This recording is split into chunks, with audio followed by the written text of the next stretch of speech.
All right, let me go ahead and start. So kind of to give you guys an idea of where we're headed, we're going to be getting into power systems, power supplies, and we're going to be doing that for like probably the next week or two. There is one more component that we should cover before we get into the whole power supply thing. This is the Zener diode. It's a different type of diode than what we're used to. So thus far, we've been working with mainly rectifier diodes. We've seen some LEDs and even a little bit of some signal diodes.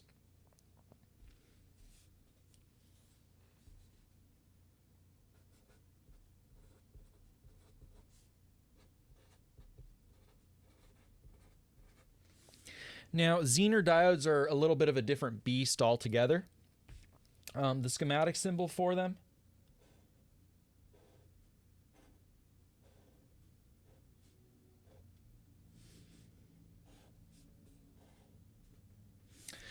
looks like this. Let me see if I can adjust the focus just a little bit.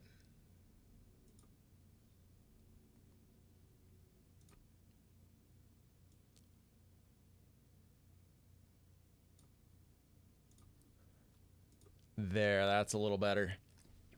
Okay, now as far as a Zener diode, physically it does kind of look like just our other diodes. I'll pull out some examples here. Here's a tray full of Zener diodes. Now, Zener diodes, as we will see, there are many different values of Zener diodes. Now, let's talk a little bit about how they differ from normal diodes. These guys are designed to operate in the reverse bias configuration, okay? So let me go ahead and state that.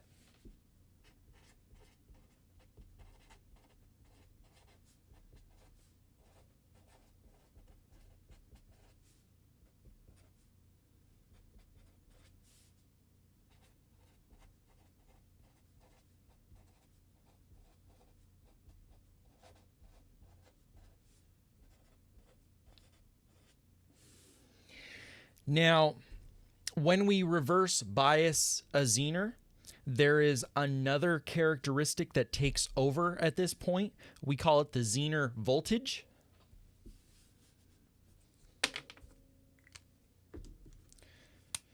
So when we reverse bias a diode,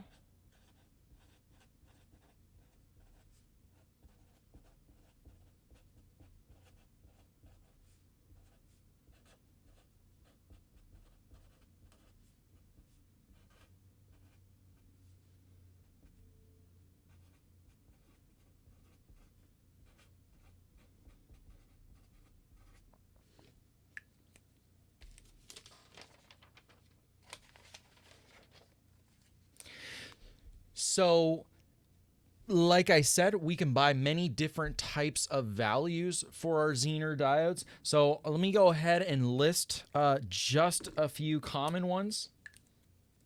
And as you'll see, they each have a different Zener voltage.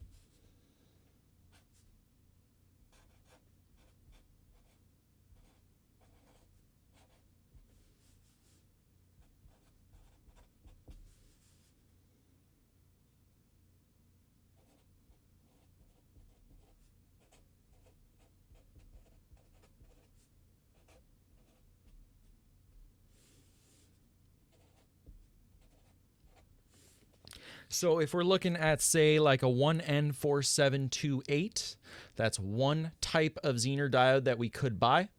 Very similar to like how we could purchase a 1N4001 for our rectifier diodes, right? So all of these Zener diodes have a different part number associated with them. So if we go ahead and purchase one of these, we are getting a diode that has a Zener voltage of 3.3 volts. If I were to go ahead and purchase a 1N4731,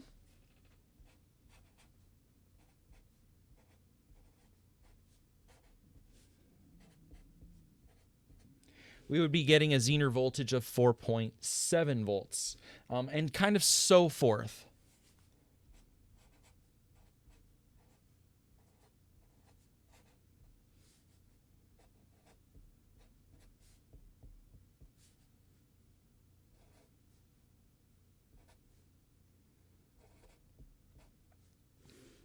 Okay, so 3.3 volts, 4.7, 5.1, kind of the sky's the limit with this. There are a lot of different diodes with different Zener voltages. Okay, now what's the deal about this? Why do we have this second parameter that we haven't seen before, right? We're used to seeing the forward voltage. At this point, we should be completely comfortable with that idea of a forward voltage. Now, the Zener voltage, however, is very similar to the forward voltage, except it only is applicable in the reverse bias configuration. When we reverse bias the part, the number we're going to care about is that forward voltage, right? So when we forward bias a normal diode, a regular typical rectifier diode with a V sub F equal to 0.7 volts, we get a 0.7 volt drop across it. However, the Zener voltage will behave just like that forward voltage, except when the part's flipped around. So let me go ahead and state that.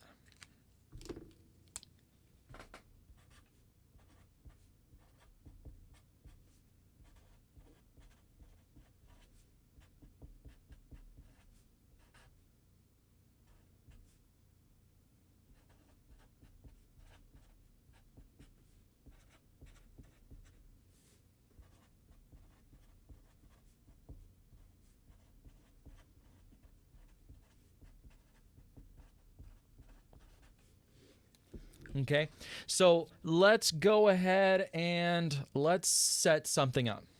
And let's go ahead, let's use a 1N4728. I think this will illustrate this point.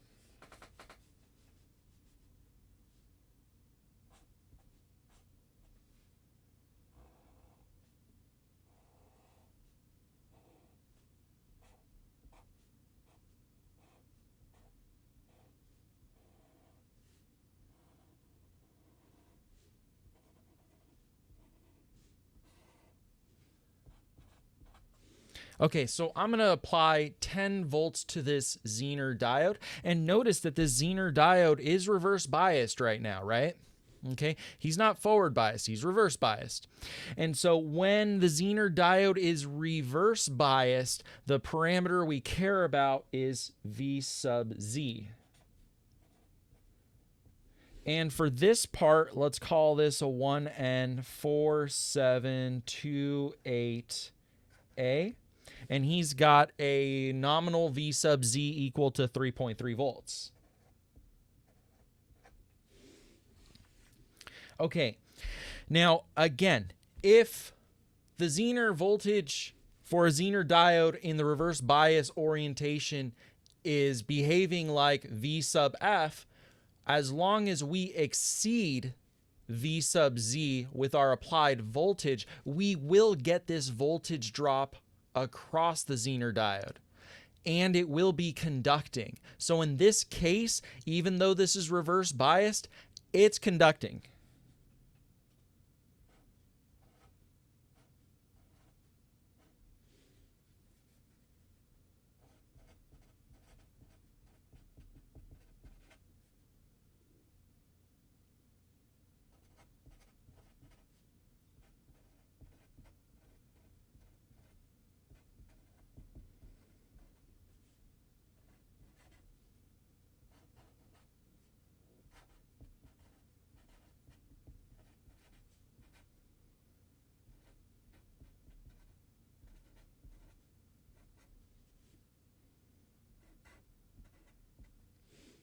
Okay. So we are conducting when a Zener diode is reverse biased and the applied voltage is greater than V sub Z, which in this case it is. The applied voltage is 10 volts. So if you go ahead and look at the voltage drops in this,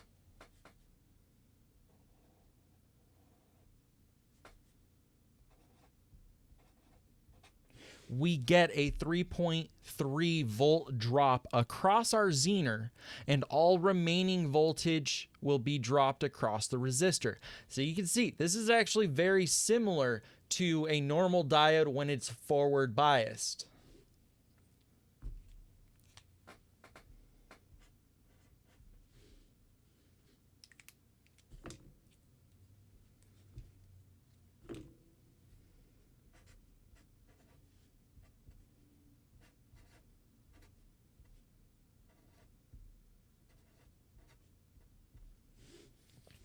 So that means we will be at 6.7.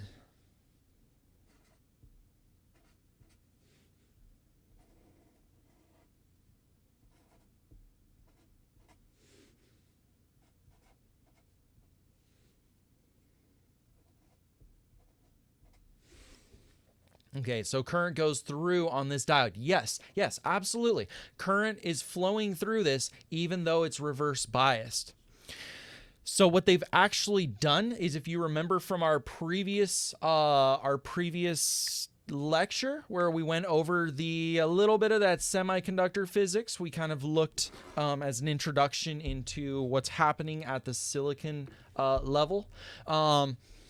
What's happening here is, yes, the depletion region is getting larger, but only to a certain point. Only to a certain point at which 3.3 volts is enough to overcome and push our electrons through.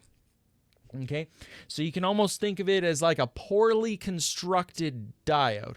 And you can poorly construct this diode to have any voltage drop you want across it.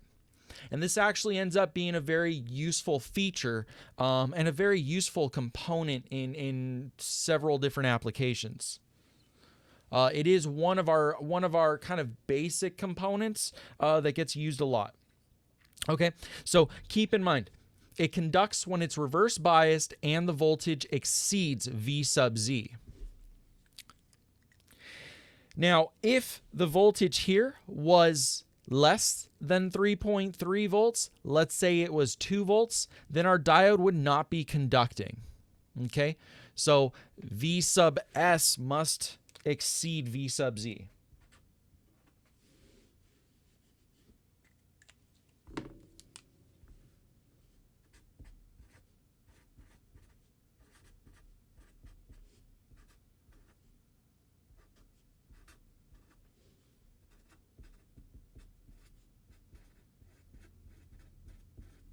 Of course, this is only applicable when our Zener diode is reverse biased. Okay, so what happens when it's forward biased? I think that's a pretty good question.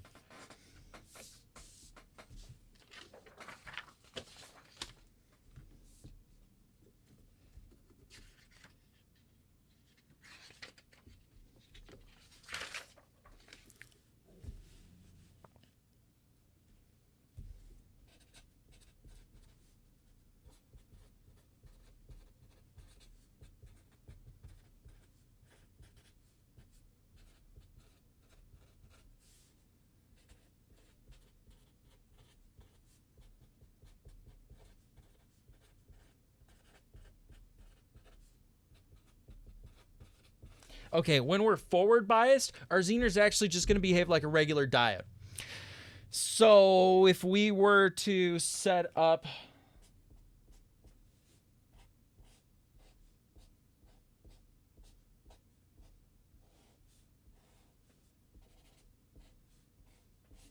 the same type of situation, except we're forward biasing the Zener now. Well, let's work with the same diode we used previously.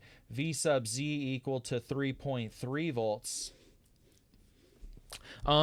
In this orientation, the Zener voltage isn't applicable anymore.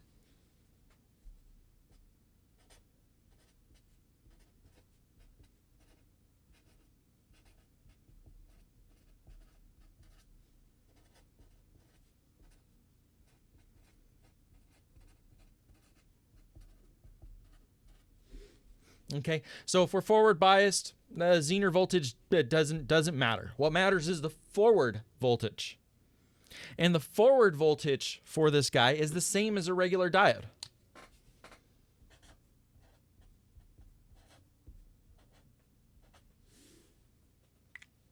So at this point, let's just go ahead and say we had 10 volts applied. We're going to get a 0.7 volt drop across our Zener, and the remaining voltage will be dropped across this resistor.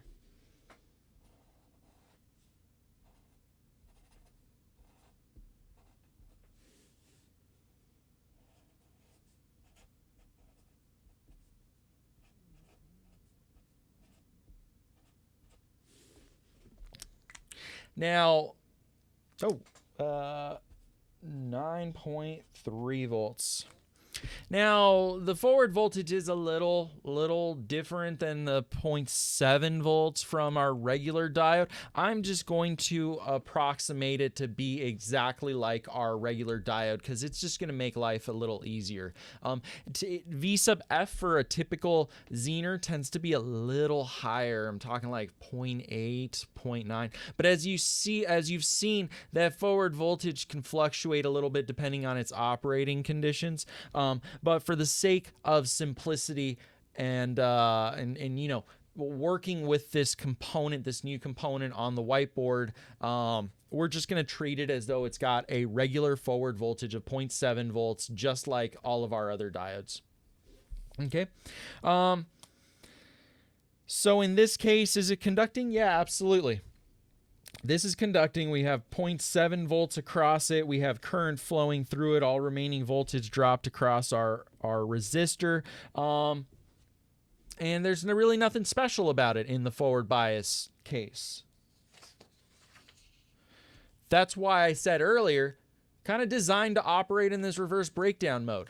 Its functionality is useful for getting a fixed voltage drop by using it in its reverse bias orientation. And we'll see a couple of applications where this can be taken advantage of.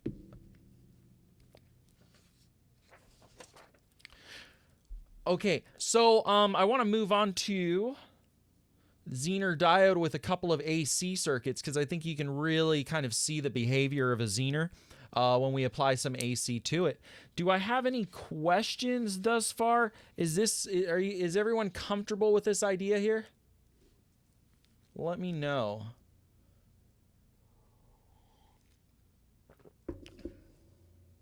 Yeah, it's just a little, you just kind of got to change your head a little bit, right? As soon as you see Zener diode, as soon as you see these little wings coming off of it, you have to switch your mind and go, oh, okay, this thing's going to behave just like a regular diode when it's forward biased, but when it's reverse biased, now I have another number I need to take advantage of. There's another number I need to pay attention to, and that's the Zener voltage. And so you'd have to ask yourself, well, what is that Zener voltage? And that, if your voltage is greater than that, it will be conducting and it will have this fixed voltage drop across it. So if you ever want a fixed voltage drop across something, this part is incredibly useful for that. I have a question, Eric. Yeah, what's up? So if the voltage being applied to the diode is less than the Zener voltage, will it not be conducting? Sorry, if you're below the Zener voltage, is that what you asked? Yeah. So will it act like a regular diode, like where it's not letting current? Yeah, exactly. Let me go ahead. I might as well draw that up here. So yeah, if I went ahead and same exact diode,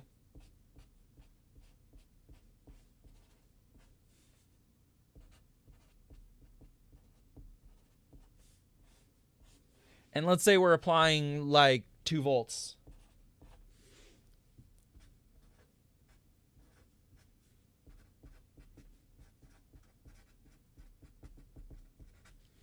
Yeah, it's not conducting. Right? It's the same thing as if we had a normal diode, forward biased, and we're below the forward voltage.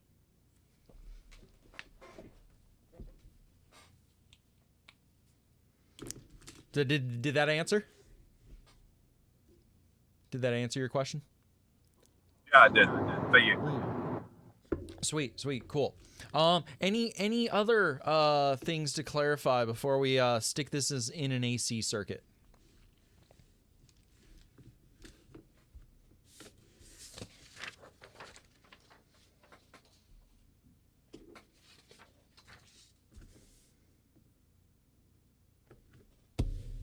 Now, if you remember the AC circuit that we've looked at for previous diodes, there's really 4 variations of it, right?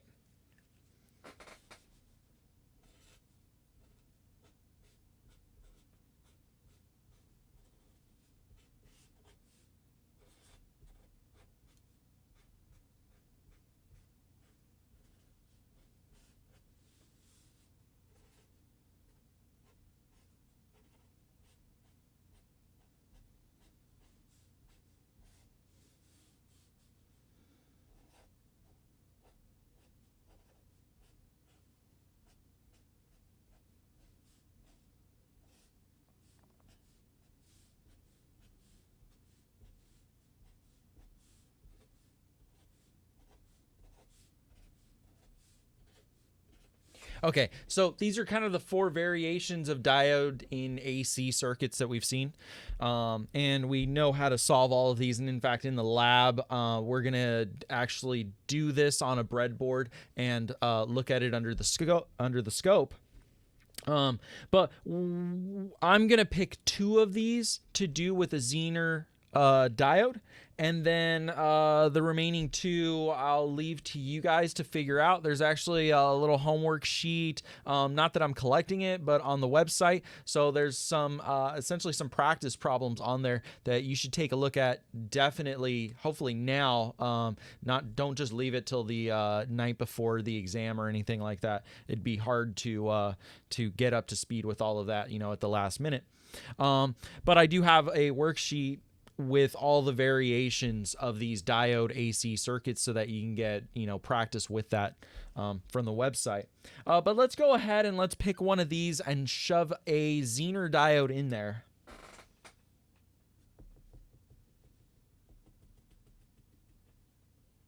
Let's pick that one first.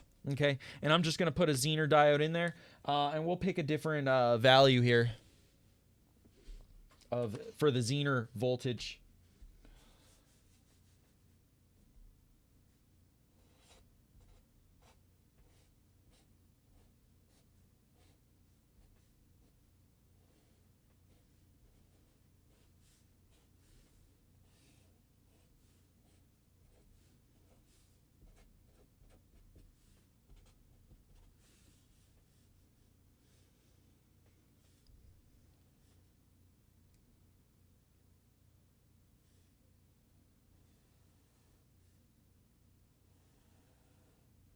And let's pick for our Zener diode, let's go with a 1N4733.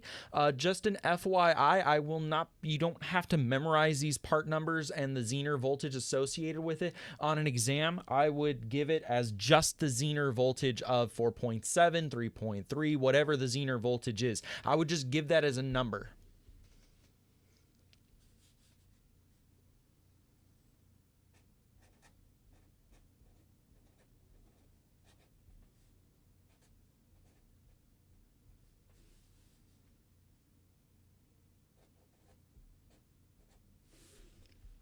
Okay, so we have a 5.1 volt Zener. And let's go ahead and give ourselves an AC voltage source of 10 volts peak.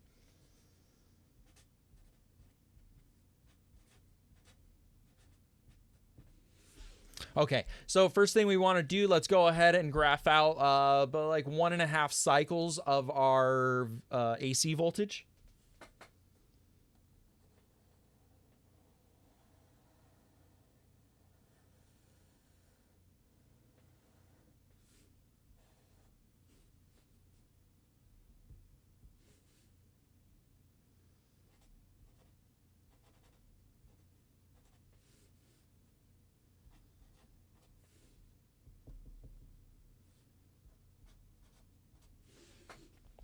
Okay, and let's go ahead. Let's look at V out over here. Now, of course, in order to analyze this, we're going to look at it just like we did all of our previous ones. We're going to take it as a case, as a two cases that we look at. One during the positive alternation and the other one during the negative alternation. Okay, during the positive alternation, we know our AC voltage source is going to be plus on the minus, plus on top, minus on the bottom, and our current's going to be attempting to be pushed clockwise.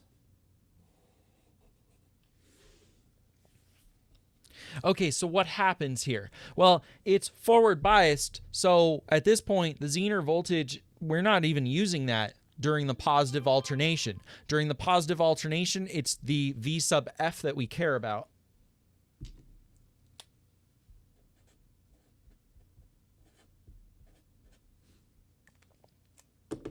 Okay, so what happens? Well, until we hit 0.7 volts, this is not conducting. We have 0 voltage drop across this resistor.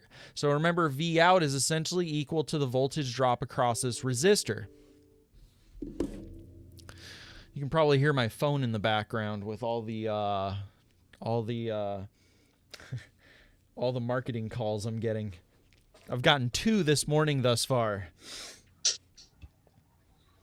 Okay, so until we meet and exceed the forward voltage, this is not conducting. If we're not conducting, we have 0 current flowing through there. If we have 0 current, we have no voltage drop across the resistor. So we should not conduct until we exceed the forward voltage. Once our V in gets above 0.7 volts, then the voltage drop across the resistor is everything that's not 0.7 volts. So we're going to track V in perfectly. And this is just like all of our previous diode in AC circuits. It's the same thing at this point.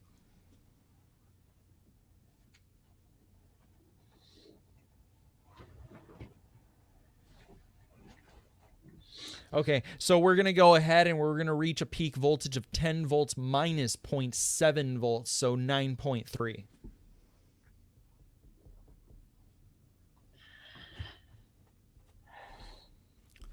Okay, so that explains what happens during the positive alternation. Now, what happens during the negative alternation? That's the interesting one for this problem.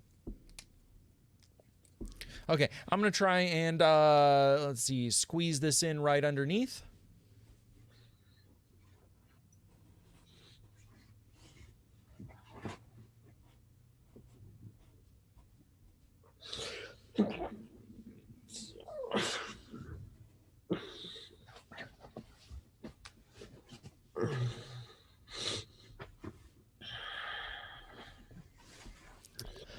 Okay, so we still have a V sub Z, 5.1 volts. Now, notice if this is 10 volts peak, this Zener, our current is flowing. So during the negative alternation, positive on the bottom, minus on top. Current's now trying to go in this direction, counterclockwise or anti-clockwise. And until we exceed the 5.1 volts, this is not going to be conducting, right? So if we were at, I'll put some test voltages here. If we have 1 volt in, this is not conducting, 0 current through here, V sub out should be equal to 0.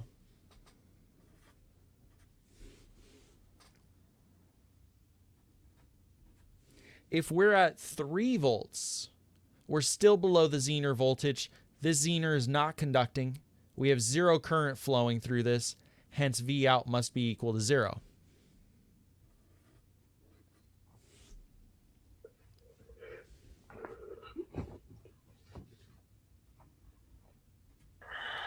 Now, once we hit 6 volts, we've exceeded the Zener voltage. This diode is now conducting. We get a 5.1 voltage drop across this Zener, all remaining voltage gets dropped across the resistor.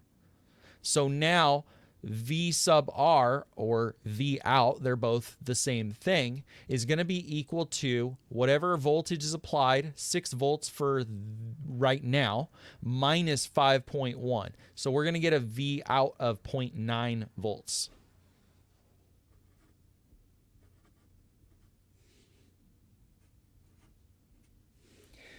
When we get 10 volts applied, same thing. We've exceeded the Zener voltage. This diode is conducting. It has a 5.1 volt drop. All remaining voltage gets dropped across our resistor, and V out is equal to that voltage drop. So 10 volts minus 5.1 gives us 4.9.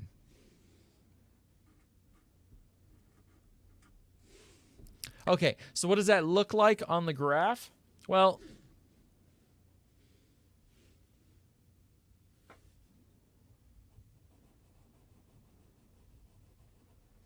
it's not conducting for quite a while. It's not conducting until we pass 5.1 volts. So until we get, and I drew this maybe a little too far, I just wanted to emphasize it, but until the applied voltage gets below, or I should say above 5.1 volts, that's when we start to get conduction and all remaining voltage gets dropped across that. So 4.9 volts ends up being our peak voltage in the negative direction.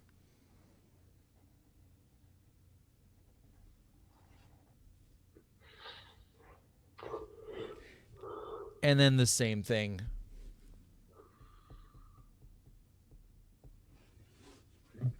So what's our peak voltage? 4.9 minus 4.9. Okay, so a little bit of an interesting waveform that we get as a result. But it's a good way. It's a good way to get pretty familiar and really kind of understand how this V sub Z sort of affects the circuit.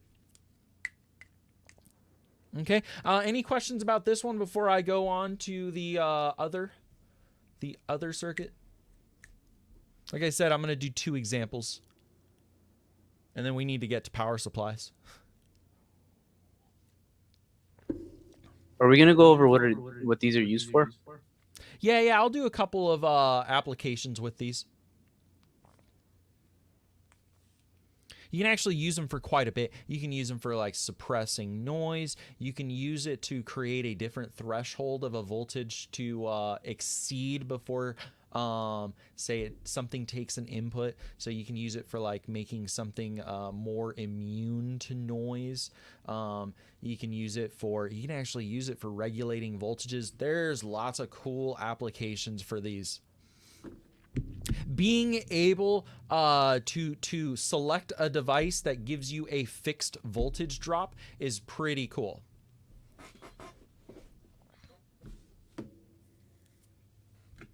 Okay, so let's go ahead and let's do, let's see, first one, I did this one. Let's go ahead and do, let's put it over, we're going to swap positions, and I'm going to have the diode also change orientation. So let's have it go upward in a shunt type configuration. Okay, I'm going to keep everything else the same as far as our values and the Zener voltage. So let's do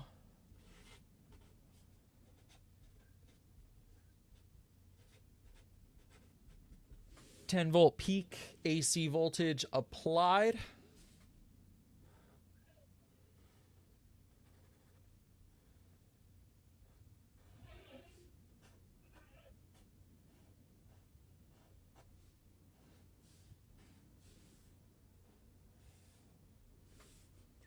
And a V sub Z equal to, we used 5.1 volts.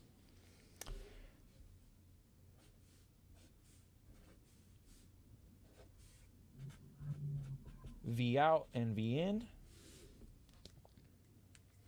We'll go ahead and graph what our V in looks like, our applied voltage.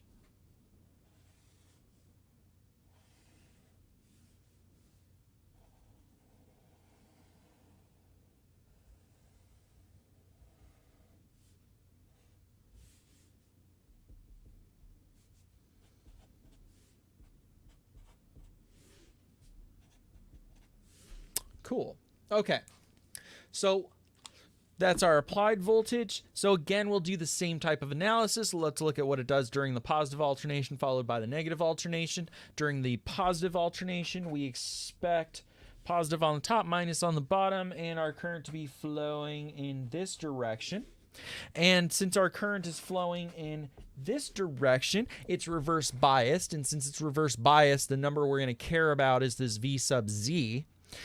So what's going to happen is, while we're below V sub Z, this diode is not conducting.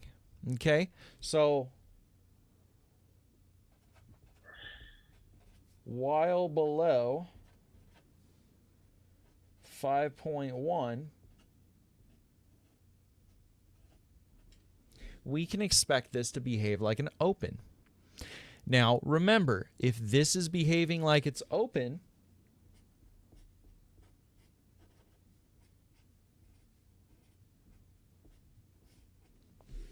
even though we have zero current flowing through it, we're still measuring across that open circuit. We still will measure a voltage being applied.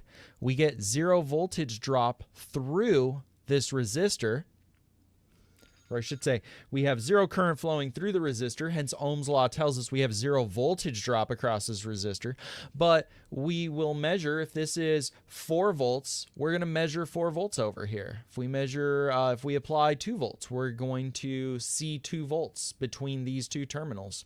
Okay, so as far as V out is concerned, while we're below 5.1 volts, we expect to get the same voltage out that we put into it.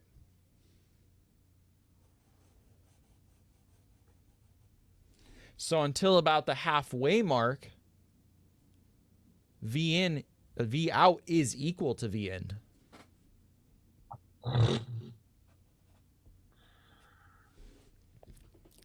Okay, but once that voltage gets above 5.1, all of a sudden this is conducting, and we get a fixed 5.1 volts across this Zener, while all remaining voltage gets dropped across the resistor.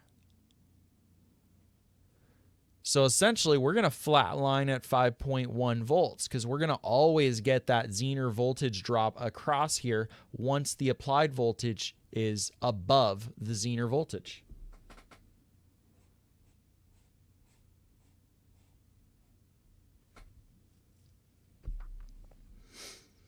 And then once we dip below that Zener voltage again,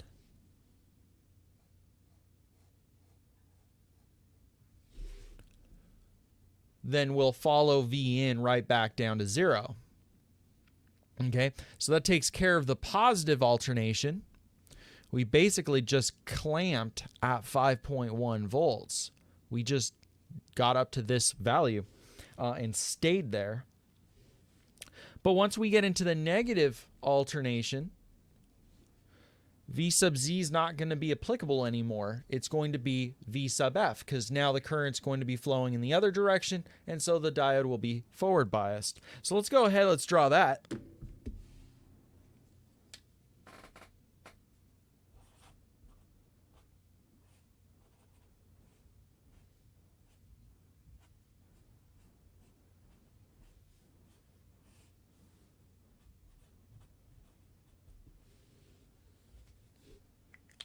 So now when we're reverse biased, or when we're in the negative alternation, our polarity's flipped, and now we're going counterclockwise with our current.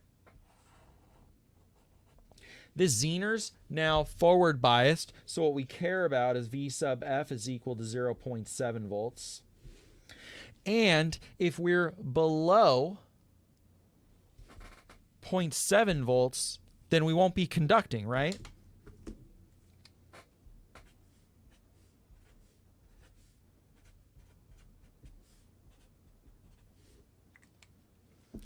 So let's go ahead and let's throw in some values just to convince us so we don't get confused here. Let's go ahead and say we have 0.5 volts. Well, let's do 0.2 volts. If we're at 0.2 volts, this is not conducting, right? If this is not conducting, what is V out going to be equal to?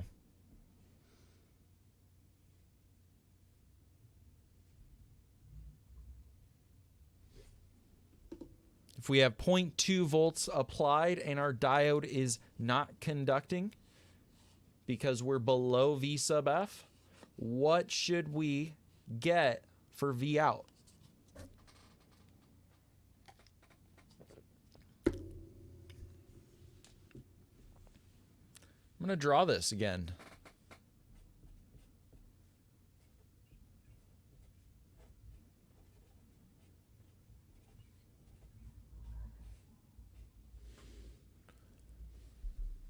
Point 0.2, right? Yeah. Okay. So we get 0.2 volts. What about if we're at 0.4 volts? I get 0.4 volts, right?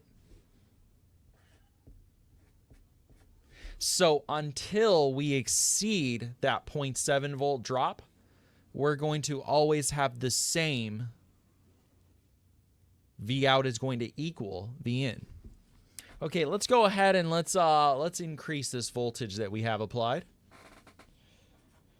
Let's say 1 volt. If I have 1 volt applied, this diode absolutely is conducting, and we get a 0.7 volt drop across it. All remaining voltage dropped across the resistor.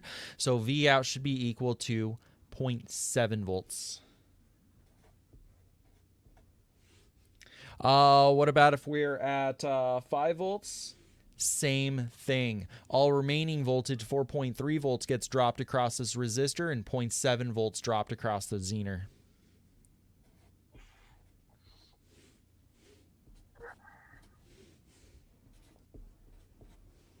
Same thing. Okay, so we're going to go ahead and just follow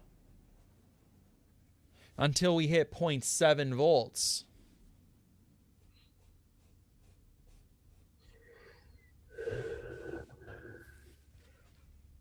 And then the same thing, we get right back to that negative alternation. Sorry, the positive alternation. And we repeat what we did earlier. Okay. So those are 2 AC examples with Zeners. These are a little more academic. I think these are great little problems to look at just to convince yourself of the functionality of these parts. Now, I know it's always nice to see an application of something. And to see something in a useful configuration as opposed to just more of an academic, here's some busy work type of thing. So why not?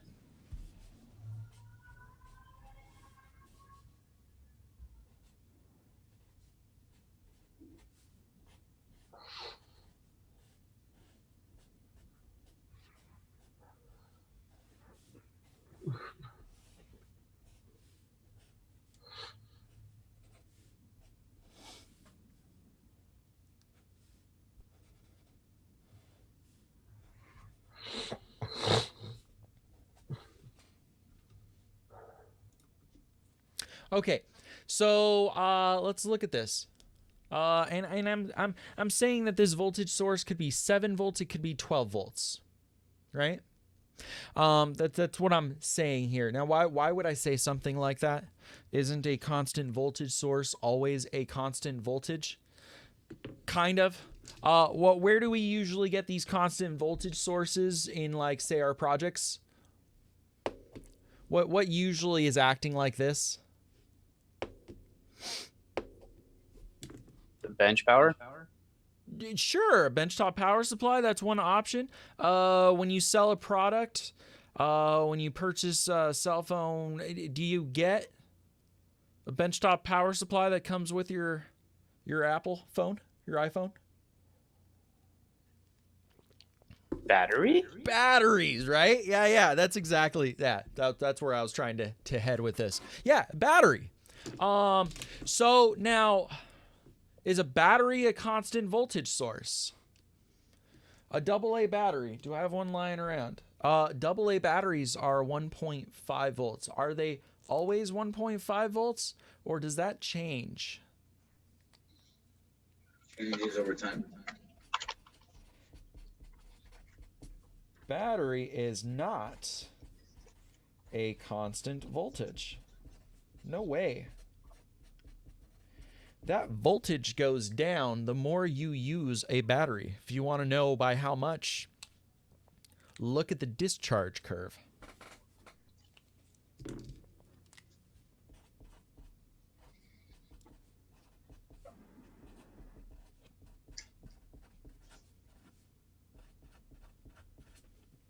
Okay, and I'm not going to be able to say look at a discharge curve without actually showing a discharge curve, so I'm going to pull up a web browser over here, and I'm going to look at, I'm going to use everyone's favorite, a 9-volt battery.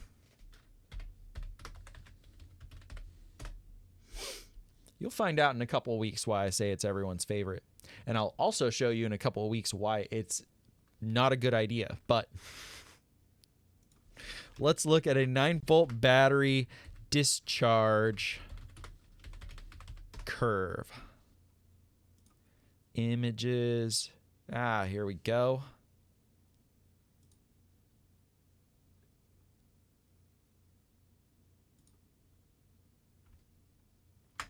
All right.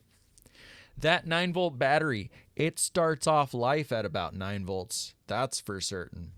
But over here, as you use up the energy stored in that battery, so when you see amp hours, that's when you draw so many amps for so many hours. So it starts off at 9 volts, but very quickly within like the first, I don't know what the tenth of its life, during the first tenth of its life, it drops off that voltage. It drops off 1 volt. And then it stays in kind of, we refer to this as sort of a linear region. So it's sort of an exponential drop off in the beginning. Then we have this linear region, and that linear region stays until we get to about 7 to 6.5 volts. And then all of a sudden there's no more power left in that battery. It's dead. And that's where we get this sharp downward line over here. So you can see a 9-volt battery actually starts off at 9 volts and dies at 6.5 volts. But here's the thing. I need my device to work throughout this entire lifespan of the battery.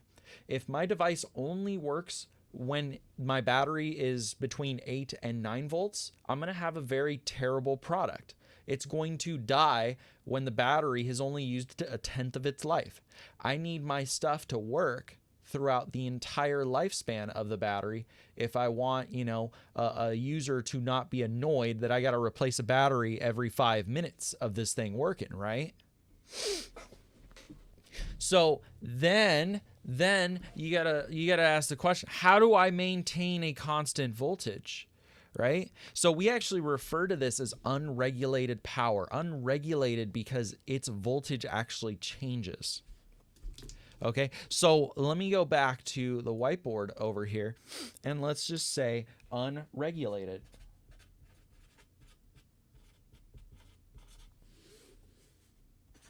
Unregulated. Not a constant voltage.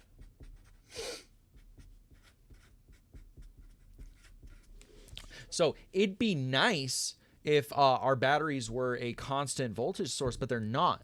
And the power that comes from the wall, that's not a constant voltage either. I mean, given it's AC, so I mean, it's obviously not constant voltage. But even when you take AC out of the wall and you try to turn it into a usable DC power supply, much like your benchtop power supplies, that is not a constant voltage either. It changes when your refrigerator turns on. That voltage drops a little bit because your refrigerator's siphoning power from the whole system.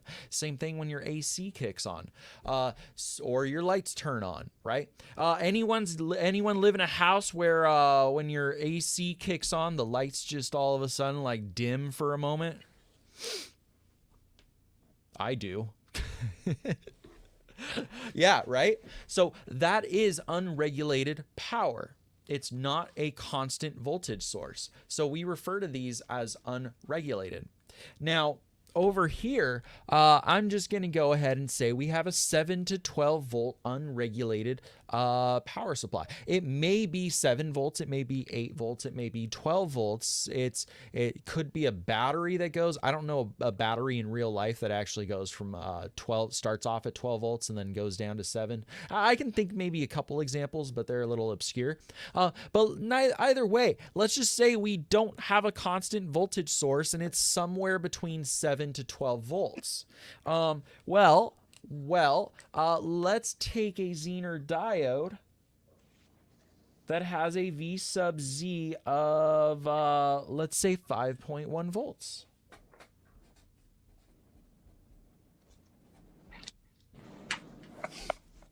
Now, let's go ahead and let's say that we are at 12 volts. Let's start with the high. Think of this as a battery that starts off at 12 volts and then dies at 7 volts.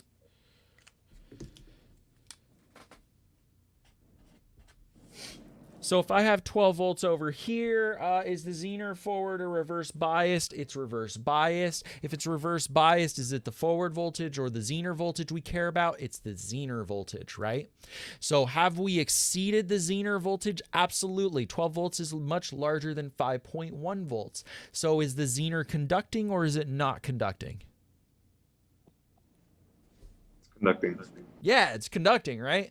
And so if it's conducting, we get a voltage drop across it equal to the Zener voltage. So we get 5.1 volts across it. All remaining voltage gets dropped across this resistor. So what's my voltage drop across this resistor? 6.9. Yeah, 6.9.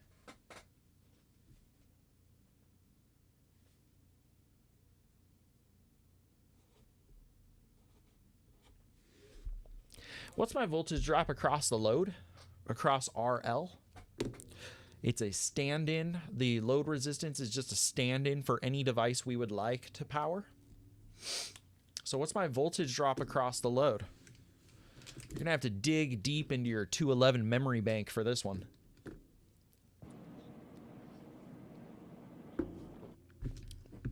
$5.1. Why is it 5.1? Because it's in parallel. Yeah, right? Okay. Things in parallel have the same voltage drop across it. This is like third lecture of 211, right? So is my load resistor in parallel with this diode? Absolutely. They need to have the same voltage drop. So V sub RL is going to be equal to 5.1.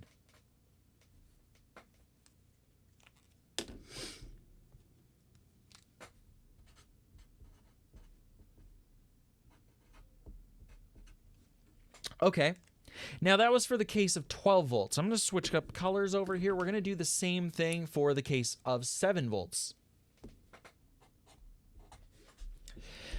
Okay, if I have 7 volts, is that exceeding our V sub Z? Absolutely. Is this guy conducting? Yes. If he's conducting, what's the voltage drop across him? 5.1 volts, and all remaining voltage gets dropped across this resistor. So if I have 7 volts applied and 5.1 volts across my Zener, what's my voltage drop across this resistor?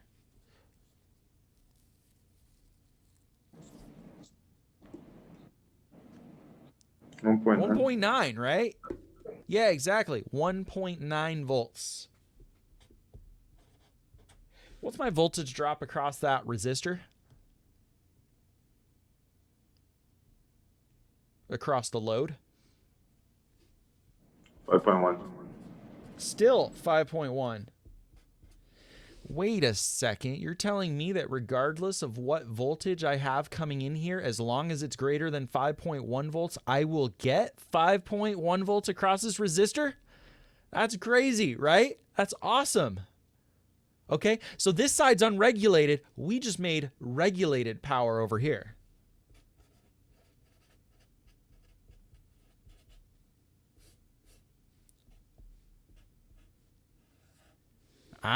Now I can get a constant voltage across a device that I want to have a constant voltage. So very useful application of a Zener diode. Now, there are better ways to do this, but this is a very cool circuit that has a lot of practical applications. So not only could I use this to make some kind of regulated 5.1 volts, but let's just say I needed a voltage reference somewhere. Maybe I needed 3.3 volts or I needed 6 volts. And I need to use that value for some reason. I just need 6 volts for some reason. Well, I can use this type of configuration with a Zener diode in order to get that fixed voltage across it, regardless of what's happening over here, as long as this is, higher than our V sub Z. So there's a practical example of a Zener diode. And in fact, this is a circuit that I have on every single exam.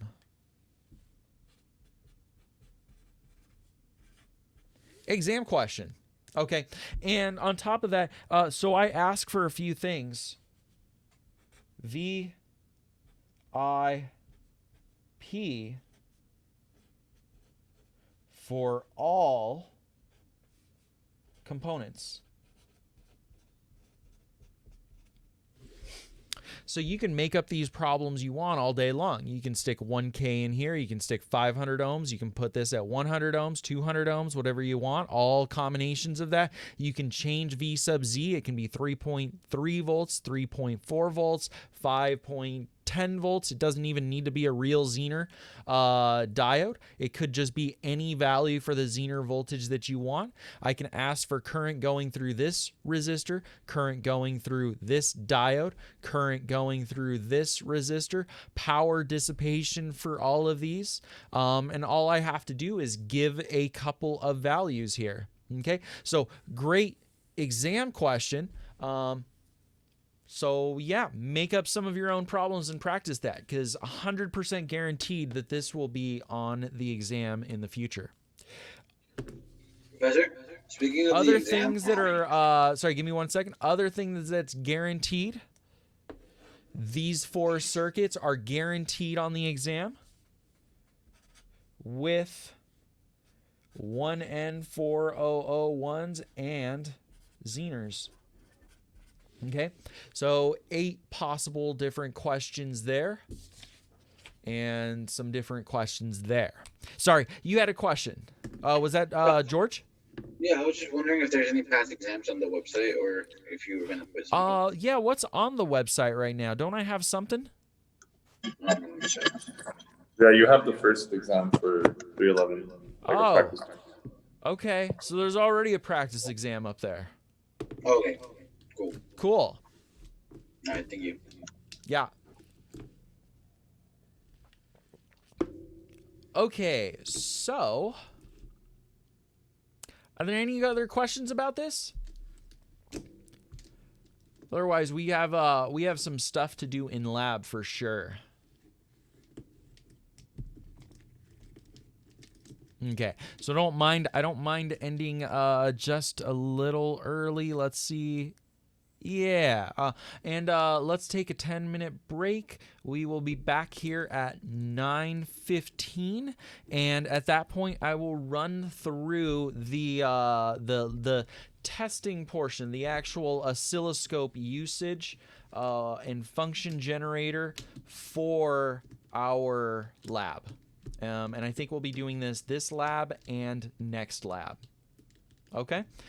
Also, keep in mind, as a side note, I do have those side sessions going on Friday, 3 p.m., where I'm going to be going over, well, it's going to be more of a soldering tutorial, build your own function generator, soldering from a kit, and you can read the all of the information. I got a good amount of information updated on the webpage, so give that a quick read.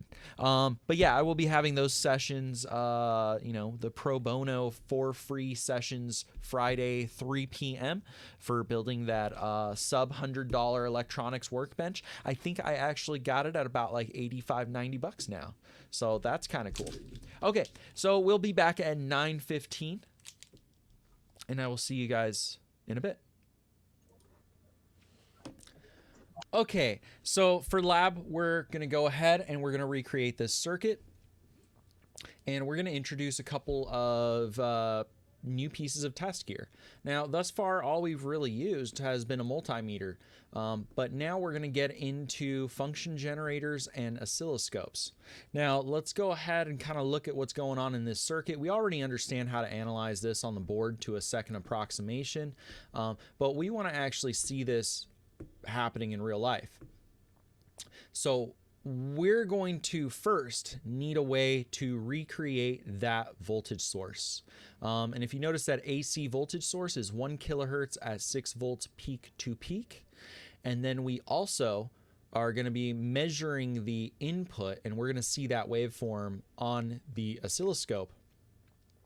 And our oscilloscope has the ability to look at not just one signal or one waveform, but two waveforms, because we're going to use a 2-channel oscilloscope. So we're going to have one probe, like on the left side, that's only looking at our input. And then we're going to have another probe on the right side, which is essentially our V out. And we're going to be looking at the output. So everything that we've done with the AC diode circuits, we should see happening on our oscilloscope. And we've already done this in LT Spice. So if you go back to the lab part 2, you've already simulated this, and you know that the second approximation that we've done on the board matches the modeling, the simulation software pretty closely. And now we're going to see that in real life, these components also match that modeling, or that simulation. So let's go ahead and we know the parts that we're going to need. We're going to need some way of recreating that AC voltage source, the 6 volt peak to peak, and we're also going to need a way to look at the result of those waveforms, which is going to be using an oscilloscope. So let me go ahead and draw this out before we look at the actual pieces of test gear. Sorry, I got a sneeze coming.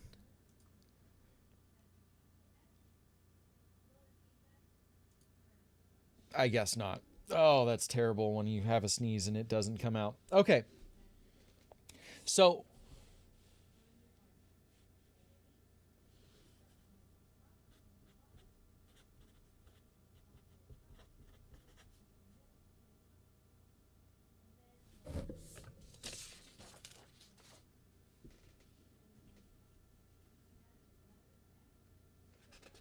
I'll use that piece of paper again for something else.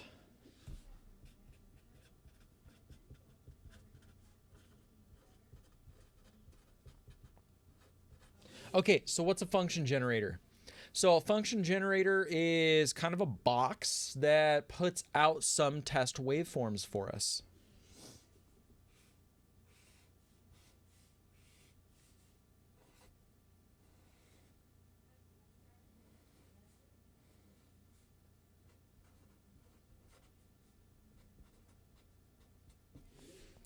And we have a cable that comes out with a red and a black little alligator clips. So we can clip onto some wires. And there's a few things we're going to want coming out of our waveform. We have the ability, generally speaking, most function generators are capable of sine waves, square waves, and triangle waves. Triangle waves are really easy to produce from sine waves, so they always, will give you that one in a function generator as well. These are the basics.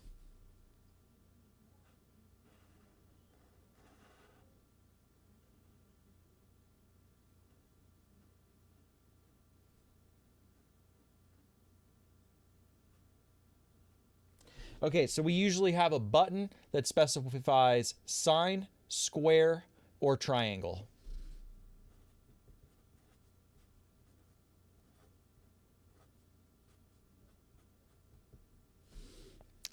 We also have an amplitude. So we can adjust the peak voltage of what's coming out, how high our signal is.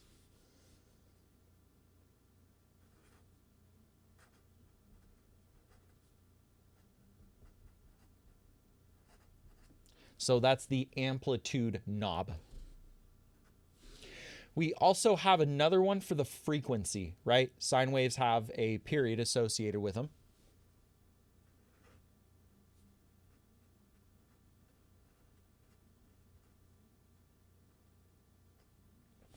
And we'll leave it at that. Frequency and amplitude. We're going to be starting off where all of our signals are centered at 0.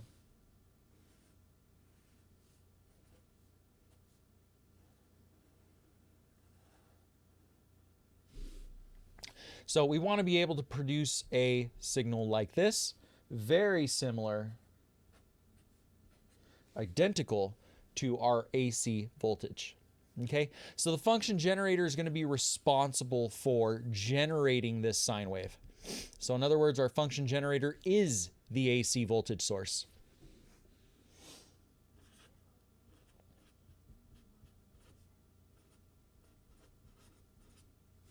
Now, great, we can generate a sine wave, but we need to be able to view this sine wave. And for that, we're going to need the oscilloscope.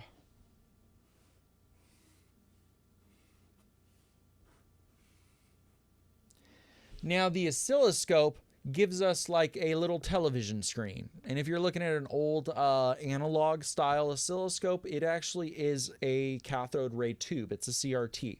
However, the oscilloscope that I will be using on my bench is a digital storage oscilloscope. It has an LCD on the front, and it's able to store more things in memory and display a lot more information about the resultant waveforms. So I will be using a digital storage oscilloscope.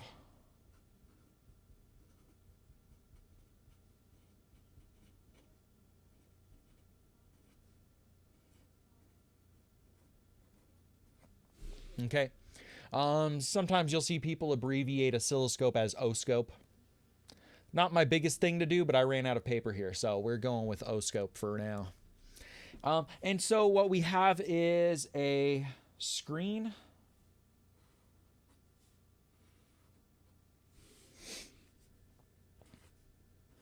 And we have 2 channels.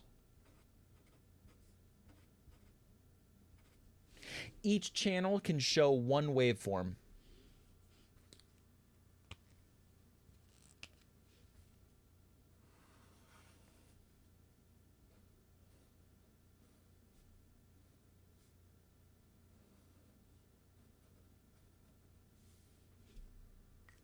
So one probe on channel 1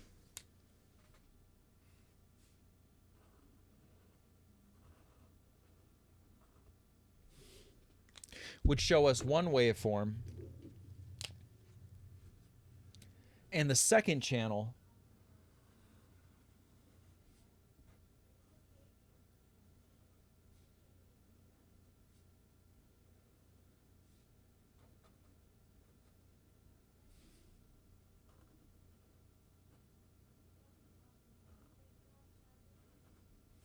would show us another waveform.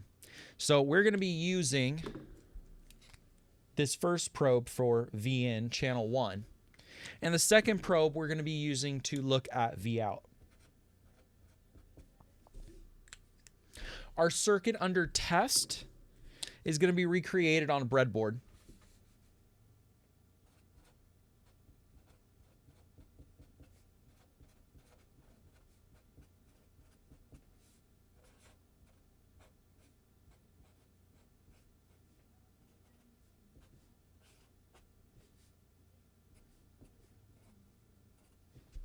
So what we are going to be doing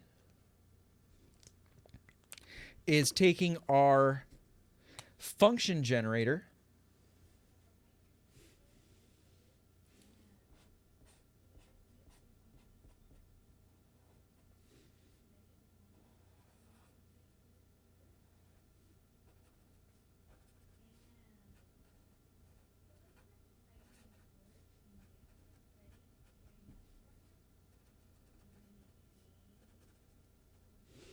And our function generator is going to be the stand-in for our AC voltage source. To the function generator, we will have that go into our diode, go through our resistor, and then we have the return path for our applied AC voltage, right? So our function generator essentially is acting as this AC voltage source, and the red wire will be associated with up here, connected to the anode of our diode, and the black will be connected to our ground or to the bottom side of this resistor. And then we're going to set up our oscope.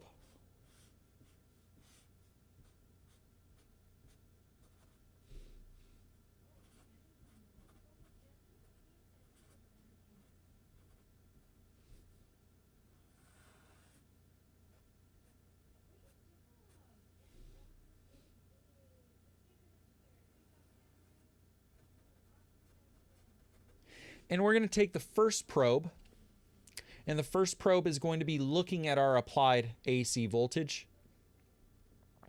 And then our second probe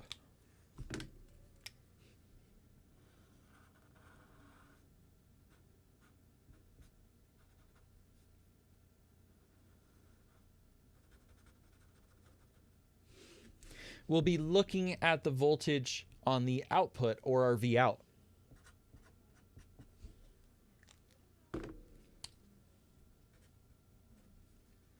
Okay, so we'll be able to see V in and V out both at the same time.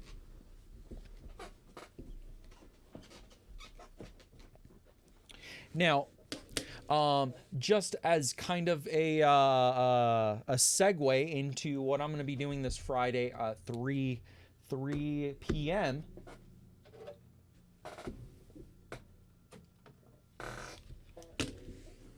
I'm going to be constructing this function generator kit that costs $10 off of Amazon that anyone can make if you order the kit and show up on Friday.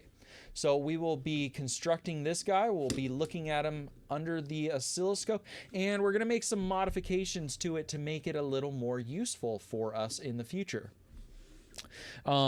Function generators are pretty useful. As you'll see, we can use them to generate any signal that we want to test a circuit, or we can use it as a signal source to create embedded systems, FPGA projects, all of that. So pretty useful little bit of kit that is kind of found on everyone's electronic workbench.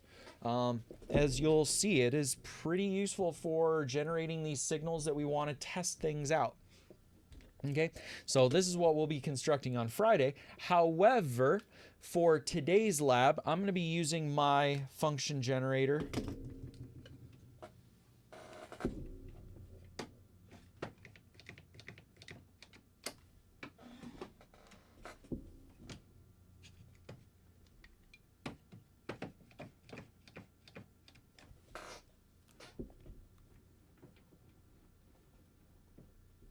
Oh, my cable's almost not long enough.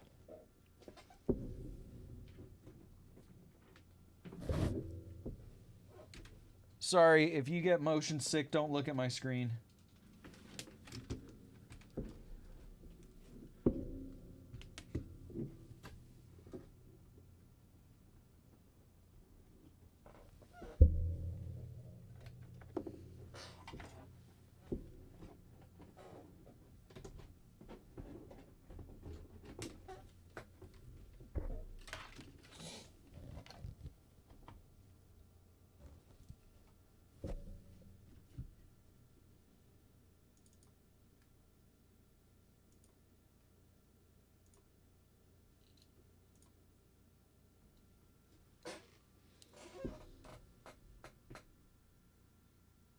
So I'll be using this function generator.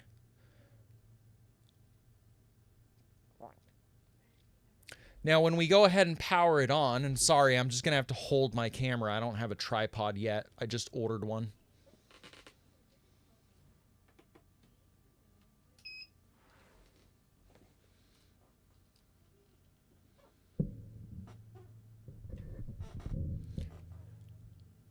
Okay, so you can see at the top, it tells us what function that we're interested in creating. That's going to be a sine wave, and it says sine at the top. And then it gives us the frequency, so we can specify at what rate the waveform is going to oscillate. And then we can adjust the amplitude. That's the next value that's listed there. That's 5 volts peak, so we're going to have to change that to 6 volts peak to peak. And then there's a few other parameters that it shows.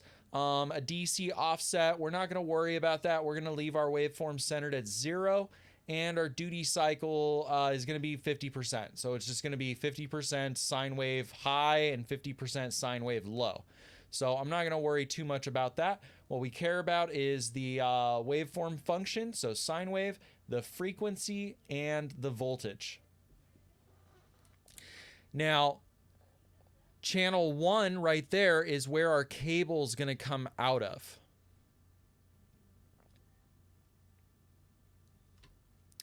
And you can see that my oscilloscope is over here. And so I'm going to go ahead and pull up a program that I have, and I'll be able to stream my oscilloscope through the software. Okay, so let me go ahead and show you the two types of cables we're going to be working with.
Now, both the oscilloscope and the function generator take in these B and C connectors.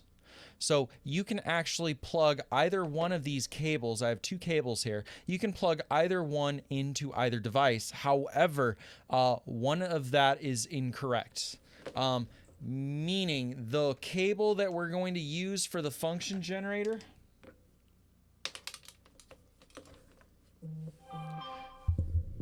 you never want to plug this one into your oscilloscope, okay?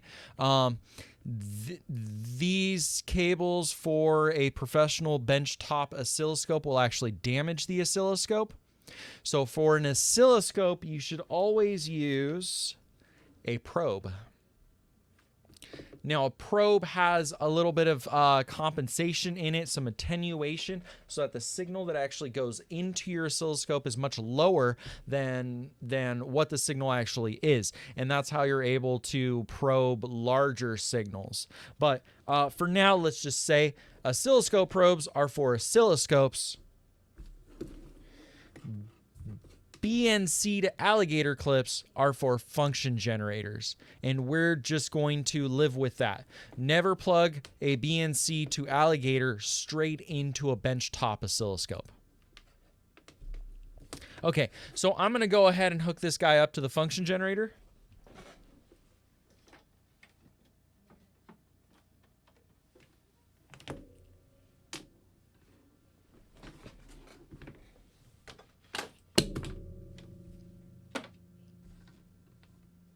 Okay, so the red and black is my AC signal. Okay, so that is my function generator output, and it's currently connected. And so once I push the on button, I should get a sine wave coming out of this. So now we need to move on to the oscilloscope.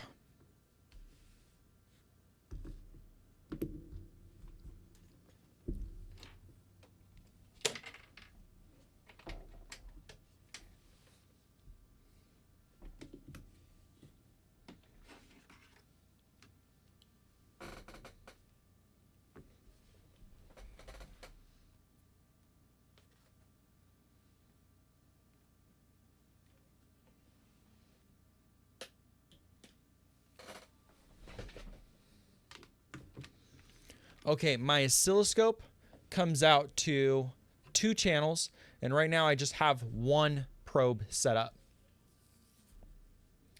So let's go ahead, and I recommend when you are first starting out with an unknown oscilloscope and an unknown function generator, verify that your signal coming out of the function generator is what you expect it to be before you hook up the circuit. Now, this is something that, like, if you're a student, if you're starting out with electronics, you try to go straight to the end goal. And that never works. You really need to verify each piece of your puzzle as you're putting it together in order to have a chance of it working at the end. So what I'm going to do now is we have a desired signal that we want to generate. We want to generate 6 volts peak to peak at 1 kilohertz sine wave between the red and the black of our function generator output. So without even testing the rest of this circuit, the first thing I'm going to do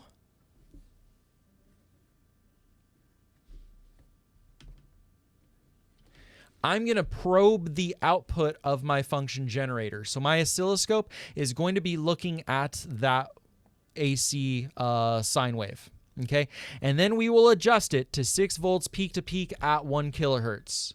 Once that's set up properly, then I'll worry about the circuit that we're going to test. But for right now, I just want to make sure that my function generator is outputting the correct thing and that my oscilloscope is interpreting that correct thing. Okay, so now what I'm going to do is switch over to the software to broadcast my oscilloscope.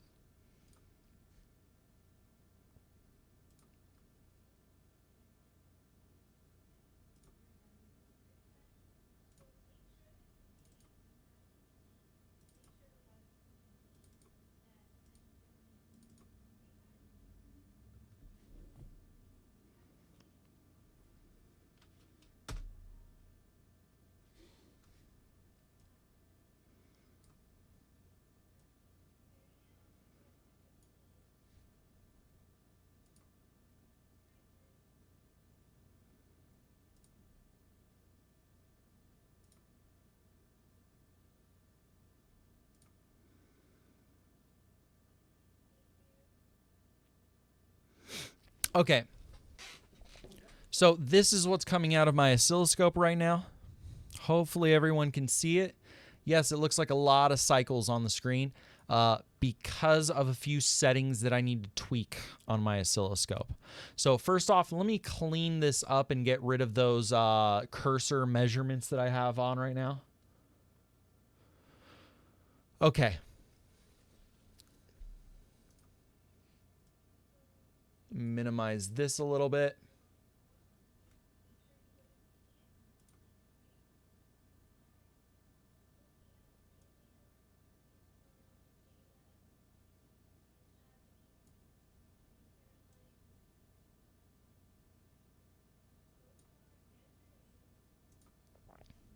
Okay, so right now I have the output of the output of the function generator going into the oscilloscope, and it looks like we have a sine wave.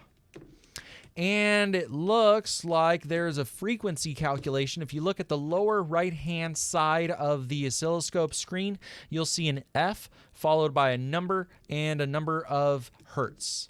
Now in this case, it looks like it's measuring 10 kilohertz. But I will say the frequency calculation is a little inaccurate when you're as zoomed out as you are on this waveform. As zoomed out as we are. So what I'm going to do is I'm going to adjust to primary things on this oscilloscope. So let me switch over back to the whiteboard and explain what these two adjustments are.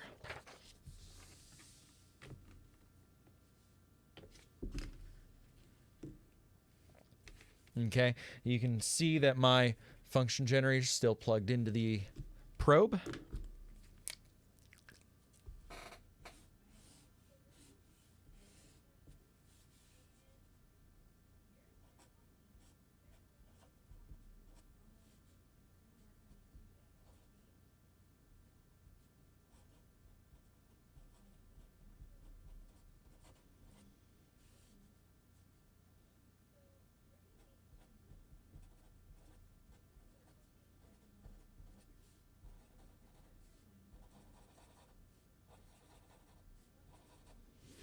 Okay, the two settings that we are mainly concerned with when we are observing a waveform on the oscilloscope is one of these is the time base, okay? The time base, you can think of it as how zoomed in on the x-axis we are. So when you're looking at an oscilloscope waveform, you are looking at volts in the y direction, and you are looking at time in the x direction, right? So we're looking at voltage with respect to time. So the time base is how we can adjust how zoomed in we are along the x-axis. So if I switch back over, and if I go ahead and rotate that knob for the time base, I just zoomed out more. Okay, I need to zoom in if I want to see the sine wave. There we are. Okay. So we can now see a good idea of this waveform. I'm going to zoom in a little more and show you how you actually take a measurement .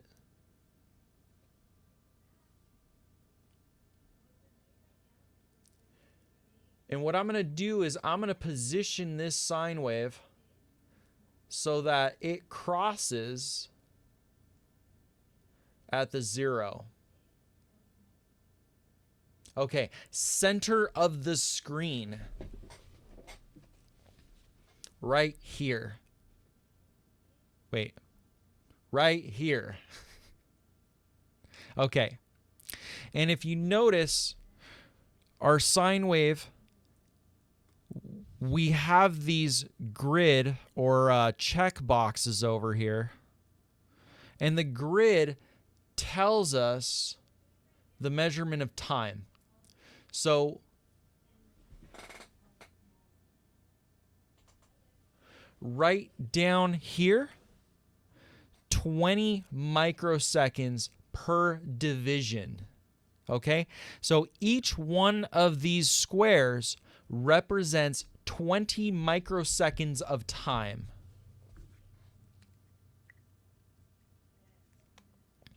So let's see. One cycle takes 1 division, 2 divisions, 3 divisions, 4 divisions, and 5 divisions before it repeats, right? One cycle of our waveform takes 5 squares or 5 divisions.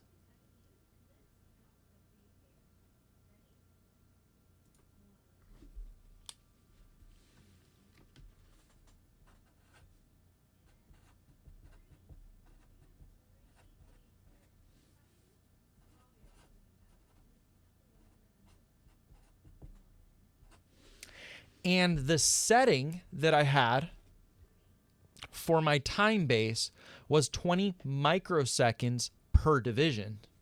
So if our cycle repeats in 5 divisions, then we can say 5 times 20 is how much time the period is for one cycle.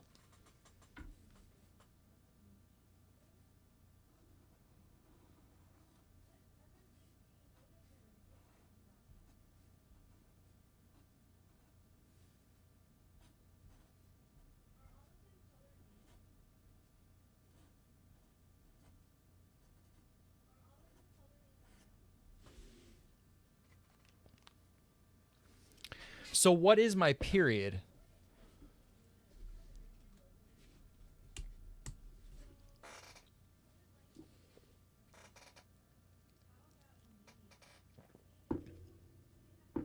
How many microseconds is my period equal to? Yeah, 100 microseconds, right?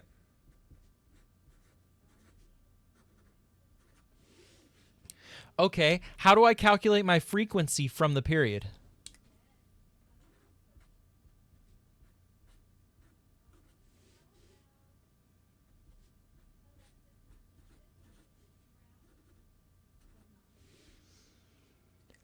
One over 100 microseconds, right? So let me go ahead and pull up a calculator.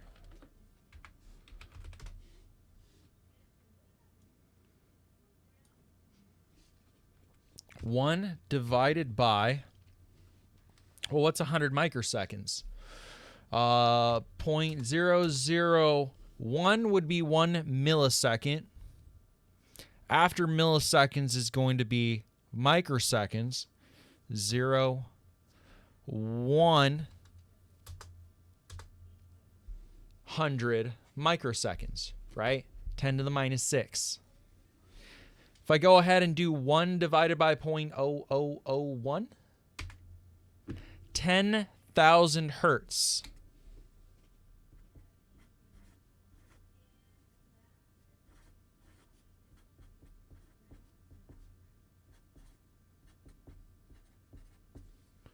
$10 kilohertz. Okay? Now, if I jump back over to my waveform, notice down here, it's calculating 10 kilohertz, okay? So that's how it's calculating it. But in a non-modern oscilloscope, or an oscilloscope that cannot measure the frequency for you, most modern-day oscilloscopes can, you used to actually just measure the number of divisions.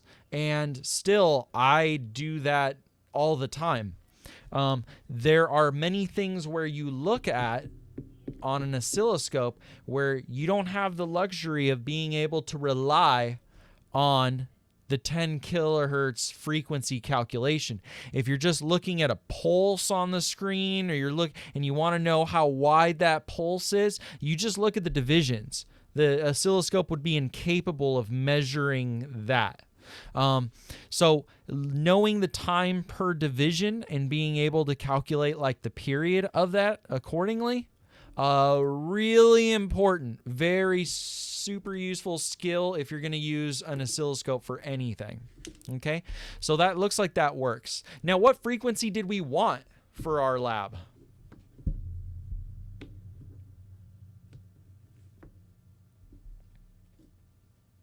One kilohertz. Yeah, 1 kilohertz.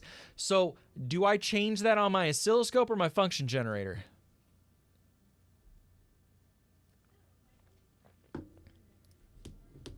Where am I going to set the 1 kilohertz?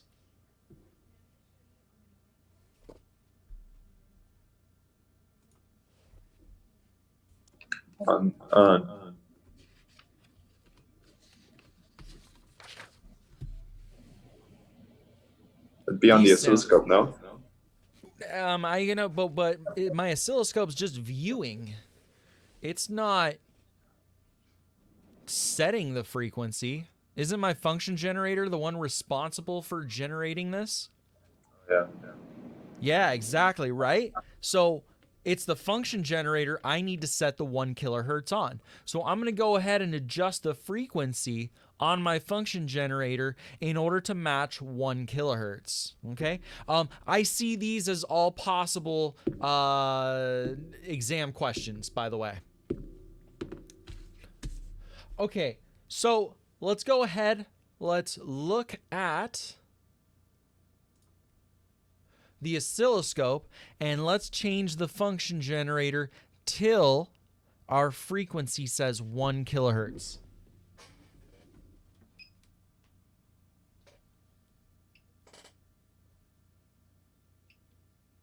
All right, we're at 7,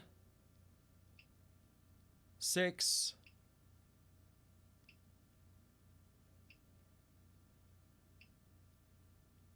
Okay, I do see a problem here, which is we're a little too zoomed in. We need to zoom out. So I'm going to change the time base of my oscilloscope. Now, watch this number down here. When I change the time base of my oscilloscope, I'm going to be zooming out along the x-axis.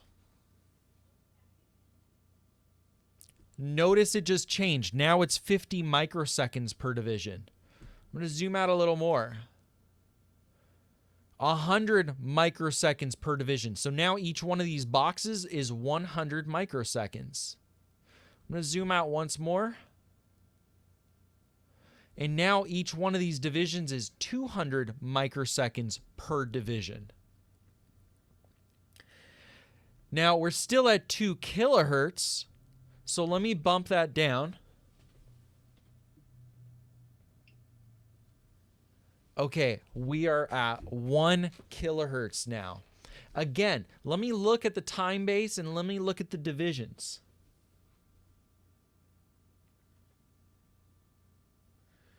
I'm going to adjust my waveform so that it crosses that x-axis at the beginning of one of those squares. So let's do it. Instead of doing it right in the center, I'm going to have it cross right here. Okay, beautiful.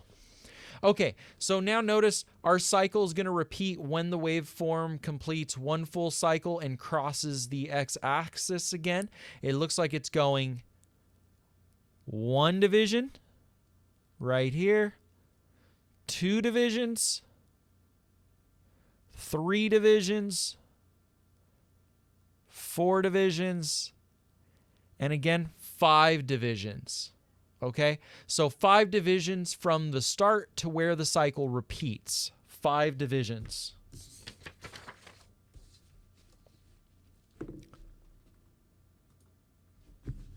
So let's go back over here.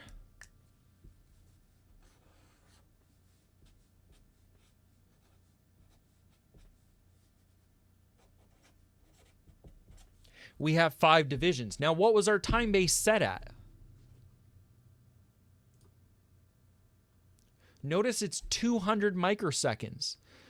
Before we had 50 microseconds per division. But to zoom out and see one full complete cycle on the waveform,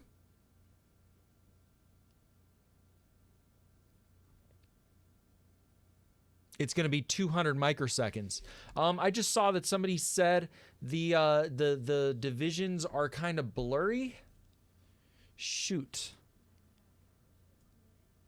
I have this as big as I can get it.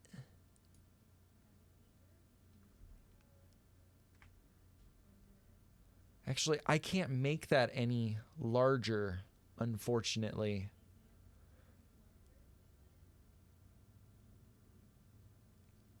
Okay, so like right here where I'm drawing a little square with my cursor is 1 division.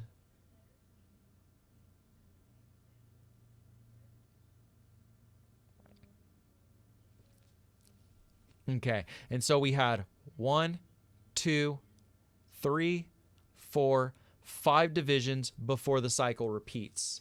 And each division is 200 microseconds. So let's go ahead, let's do that calculation again.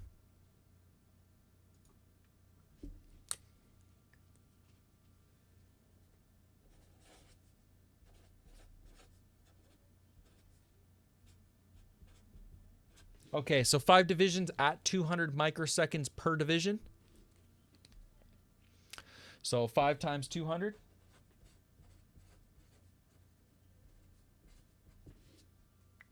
Equals what?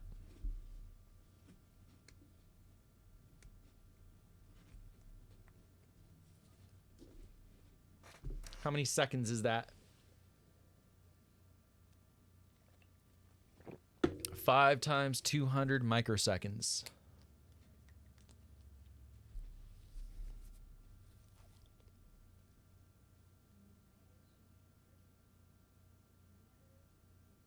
(1,000 microseconds), which is how many milliseconds?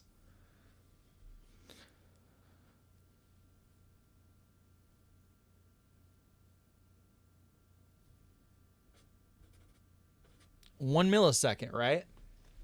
Okay. So my period is equal to 1 millisecond, and 1 over the period is equal to frequency.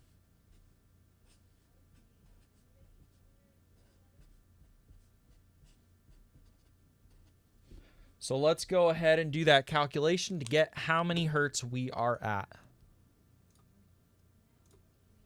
So we'll do 1 divided by 0.001. 1,000 hertz, which is equal to 1 kilohertz.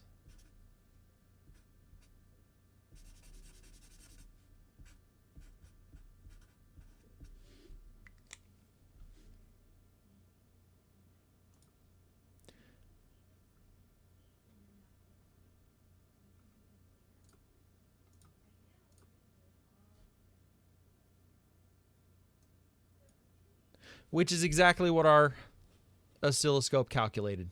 Okay, so that's how the time base works. Okay, now we need to go ahead and do the vertical, the amplitude. Now for that, look at the lower left-hand corner. Each channel can have a different volts per division. Okay, so still the same unit. We're going to be looking at these squares. Now if you notice over here, this marker, the yellow marker with a 1 on it on the far left side, refers to our 0 point. This is ground. Notice that our signal goes up into the positive voltage and then comes back down into the negative voltage, comes back up into the positive voltage and comes back down into the negative voltage. And we want to ask the question of how much into the positive does it go and how much into the negative does it go, and we want to quantify that. So let's look at our signal here. It looks like we're going 1 division and then some. And in the down direction, into the negative, we're going 1 division and then some. Now, each one of these divisions refers to 2 volts. So it looks like we're going at least 2 volts and then some change. Same thing into the negative. We're going 1 division, so 2 volts minus 2, and then a little extra. Now, what this looks like to me, if we go from peak to peak,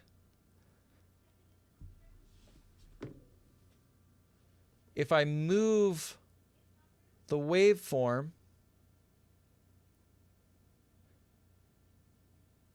and I start it at one of these boxes, 1, 2.5. Okay, so 2.5 divisions when each division refers to 2 volts. So what's 2.5 times 2 volts?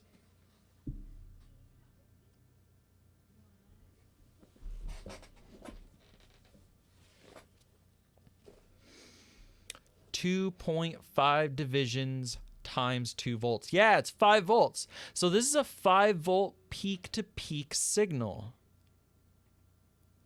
Now, what did our lab ask for?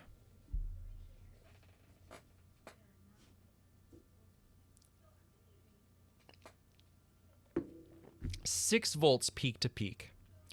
So I need to increase my oscilloscope or my function generator? Yeah, I need to increase the amplitude on my function generator. And I need to do that till the top of this waveform makes contact with the top of the division. Because that would be 6 volts, right? If each one of these squares refers to 2 volts, then 3 squares times 2 volts would give us 6 volts peak to peak. So I'm going to go ahead and change the amplitude on my function generator and watch how it changes on the oscilloscope.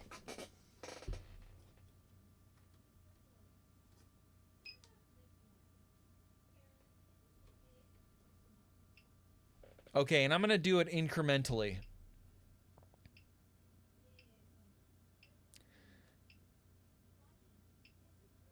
Okay, I'm not sure if we're at 6. I'm going to line this up with my divisions again.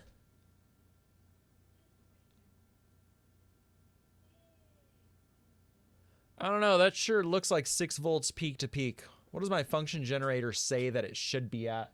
I never trust that thing. Yeah, it's telling me 5.8 volts. Let me change it till it says 6. Okay. That's 6. That's 3 divisions over here. If you want more accuracy, change the volts per division. Okay? So now we're talking about zooming in on the vertical of my oscilloscope. Notice now it's 1 volt per division. Each one of these squares refers to 1 volt. I'm going to center my waveform again. So if you notice over here, the yellow marker is going to move back to the center. Okay, now count the divisions. From the center, 1, 2, 3. So the peak voltage is 3 volts peak. In the negative direction, 1, 2, 3. So -3 to +3. So that's 6 volts peak to peak. 6 volts peak to peak is equal to 3 volts peak. Okay?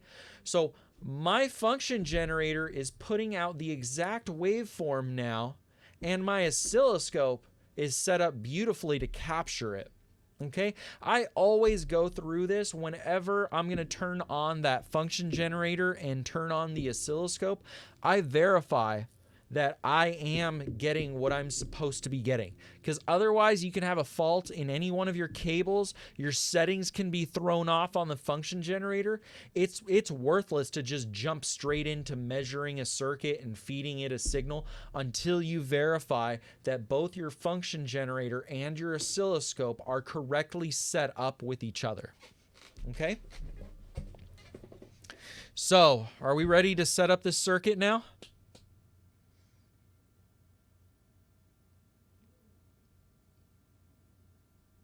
Can I get a yes? Yeah. Thumbs up. Yeah, okay. So let's go ahead and let's set up this circuit now. I'm going to jump back over to my screen over here. Got a breadboard.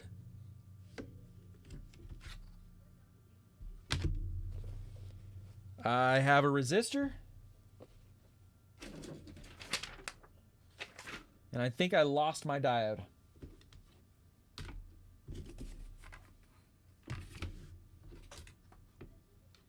That's okay. I have a million of them.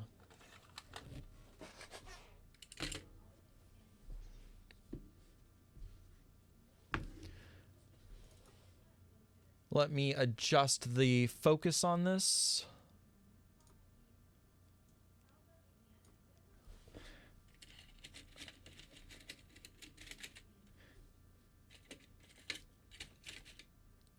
Okay, this over here is a 1N4001.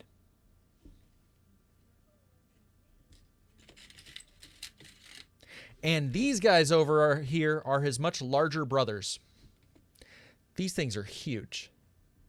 See the size difference on those? These can handle a lot more current. They can dissipate a lot more power, and they can have a lot more voltage across them. But for our lab, we're going to be setting up a 1N4001 with 1 resistor. And I'm going to set it up such that it looks just like my circuit. My circuit that I'm trying to recreate is going to be my diode in series. I'm going to plug in my red and black wires from my function generator. I'm going to apply my AC voltage to my diode and resistor. Okay, so I need to make sure if other things are hard to see on camera, this one's going to be a little harder. Over here you can see the white stripe. Okay, this is my cathode band of a 1N4001. And over here is the anode. So in terms of the arrow's pointed in this direction right now. So the orientation is correct as long as I feed my function generator in from the left side, and then I'll have my oscilloscope probe set up on the right side. Okay, so I'm going to set it up just like the image shows.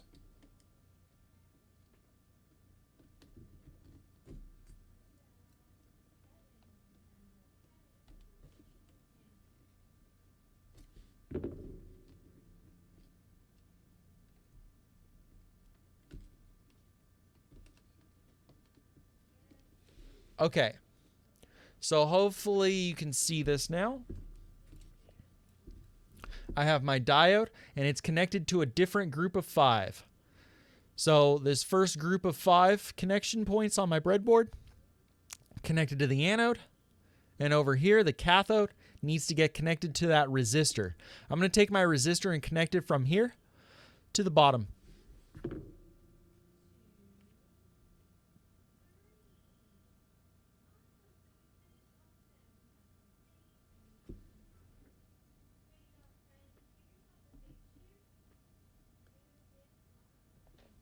Okay, so now hopefully you can see cathode is connected to the resistor.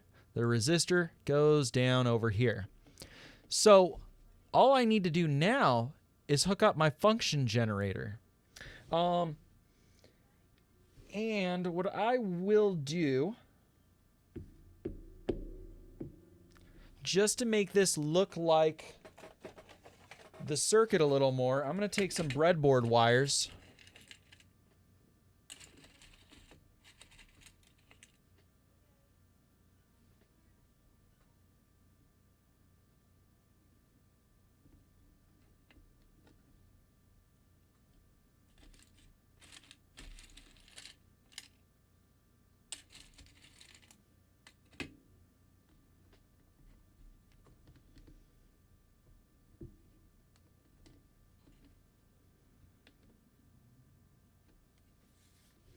I'm going to set that up with a couple of extra wires just for the sake of having it look just like the circuit.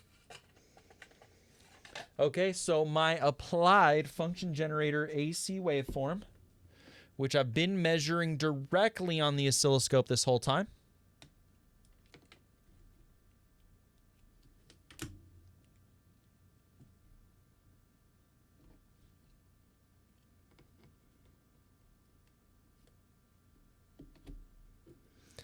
is now hooked up just like the circuit, right? The positive side of my AC, or one side of my AC voltage source is attached to the anode, and the other side is attached to this bottom, which we can consider to be our 0 volts or our ground. Okay? So my circuit under test looks just like my schematic.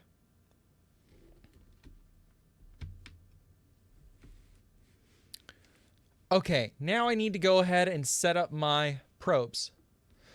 And I want my channel 1 to be looking at the function generator. So exactly what we saw already. So let's connect up my black probe, and then let's verify that on the oscilloscope before we check our output. I'm going to take my channel 1 probe from my oscilloscope, and I'm going to clip it to the input. And I need to also connect my ground for this oscilloscope probe. Remember, voltage is always measured between 2 points, so we have this ground clip on all of our probes.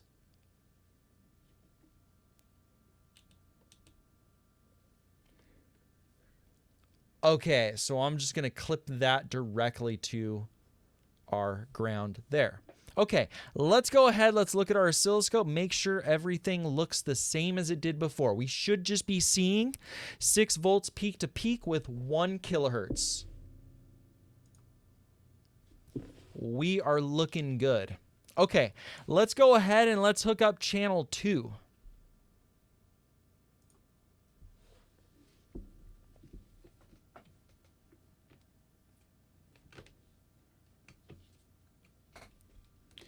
For channel 2, I have another probe. I use these little plastic rings to distinguish between channel 1, channel 2, because when you have a zillion wires on your desk, it can get a little confusing. So actually, my channel 1 probe is going to appear as a yellow signal on the screen, and my channel 2 probe, which will be measuring V out, is going to appear blue on the screen. And then I have these blue little rings to tell me, oh yeah, that's my blue, that's my channel 2. So I'm going to look at the output, and the output is the voltage across that resistor. So I'm going to clip right to where that diode makes a connection with the resistor, and my ground clip is going to go to the bottom side of this resistor. And I'll clip it on just like that. Okay, let's go look at the oscilloscope. Oh, what happened? Where's my channel 2? I need to turn it on. Whoa, where's our channel 2? Okay, so check this out. My channel 1 is set to 1 volt per division. My channel 2 is set at 100 millivolts per division. Not only that, it's not even measuring DC, it's measuring AC. I will be talking about this at some point in the future. I'm just going to change that to DC right now.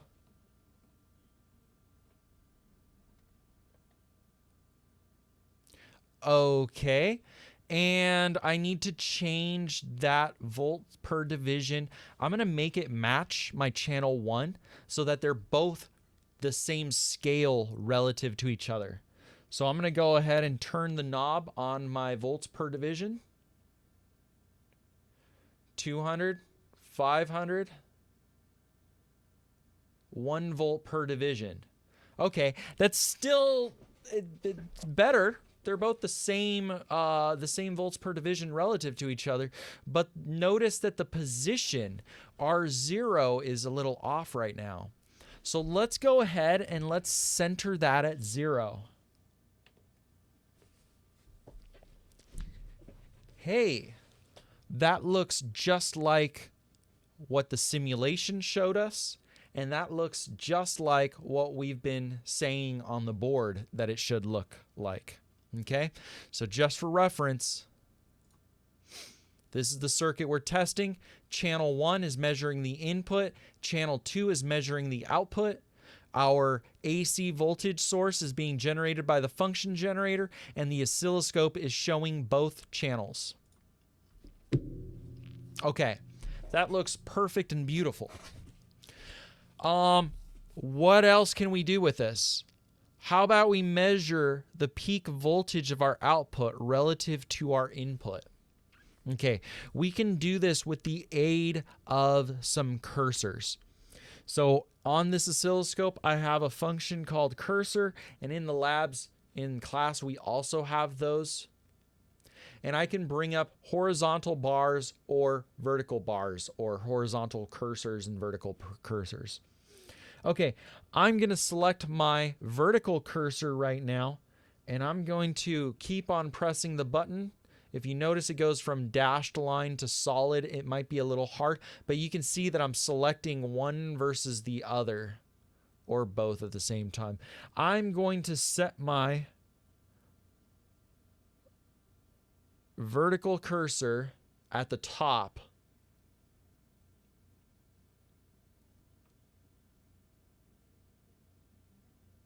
Okay, and that's at 3 volts. Okay, in the left side at the top, it actually gives you a precise measurement for your cursors. So if you notice, my top cursor, or cursor number 1, is at 3 volts. So 2 ways that I know that our signal is reaching, the yellow signal is reaching 3 volts. I can count the divisions, which is kind of the old school way that we still need to be able to do. And also I can use my fancy cursor feature. Okay, let's go ahead. Let's take our bottom cursor and let's move that to our V out, the blue signal.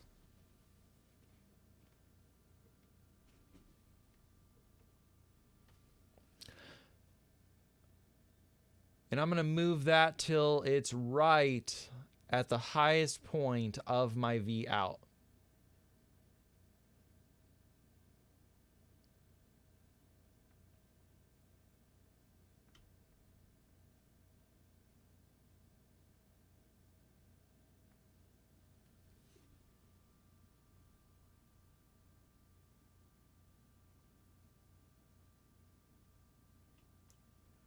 Right about there. Okay, notice my top of the V out is actually at 2.42 volts. Okay, so the difference between both of these bars should be my voltage drop of the resistor, right? That's my forward voltage. So what is my calculated forward voltage of this diode right now in this circuit?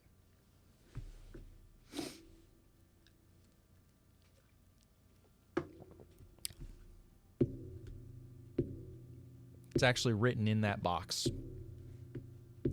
What's my forward voltage?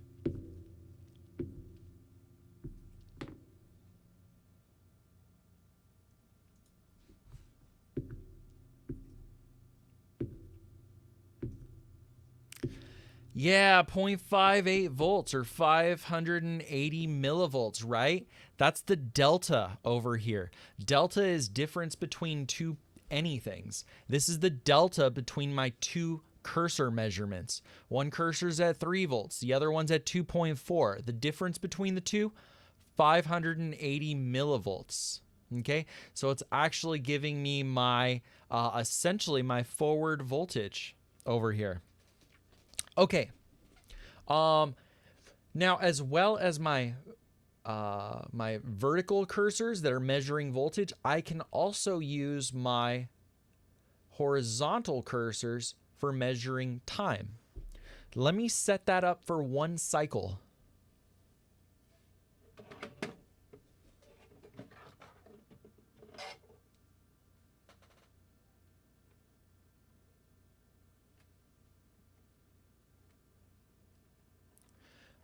I'm going to move this one for the beginning of my waveform when it crosses the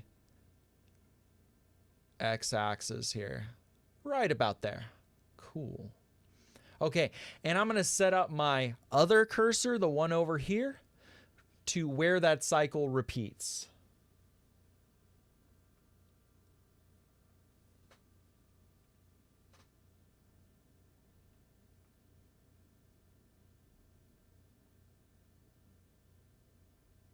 Okay, so it looks like it starts here, repeats over here. And what did I get? Okay, so notice for my horizontal cursors, which is a little confusing because they're vertical bars, but they're measuring the horizontal axis. So they call it the horizontal cursor, but it's a vertical bar. Okay, so if you notice, my first one actually is specified in frequency. Let me change that.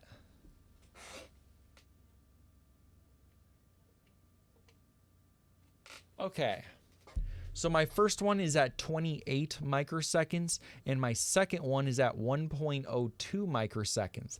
The delta between those two, the difference in time between this first bar and this second bar is 1 millisecond, which is 5 of those divisions. And so it calculates my delta to be 1 millisecond, and 1 over my period of 1 millisecond gives me 1 kilohertz, which is exactly what the frequency measurement is telling me down here. Okay, so I can extract a ton of useful information from this oscilloscope. And this is like bare minimum for an oscilloscope. There is a lot more you can do with this. Okay, so let's see. We figured out the difference in voltage between V in and V out, the difference in peak voltage. We can see that we are clipping the negative. We don't have The blue signal, channel 2, the V out is not going into the negative. So we know that we're negative clipping, which is exactly what we expected it to be.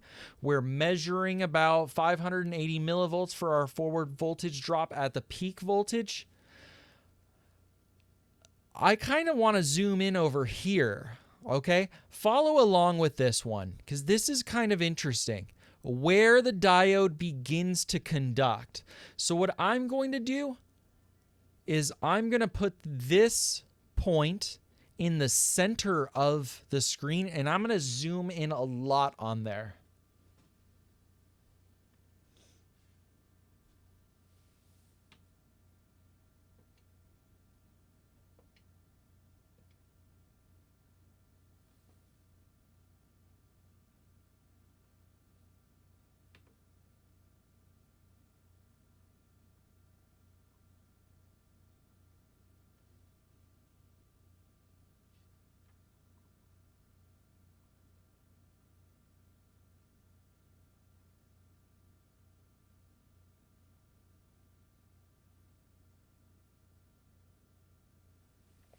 Okay, so notice what we're looking at.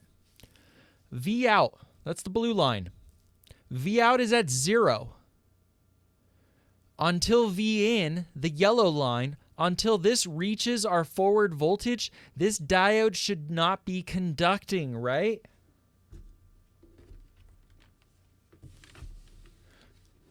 Move my test setup off to the side for a second so we can talk about what we're looking at here.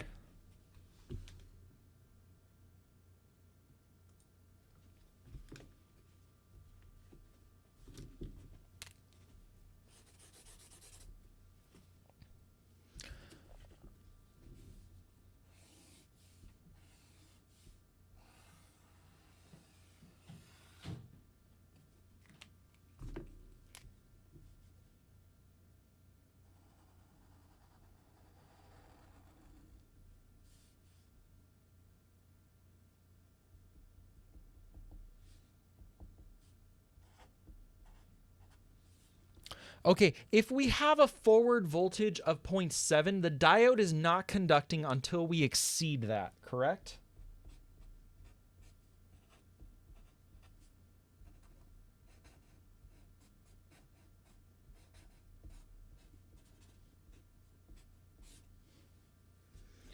So we don't expect to get a voltage out on V out until we exceed that forward voltage. So this black line here needs to pass 0.7 before we see V out start to go up. So that's exactly what I'm zoomed in on our waveform. So let's go ahead and let's move our vertical bar until right at the point when our V out starts to go up.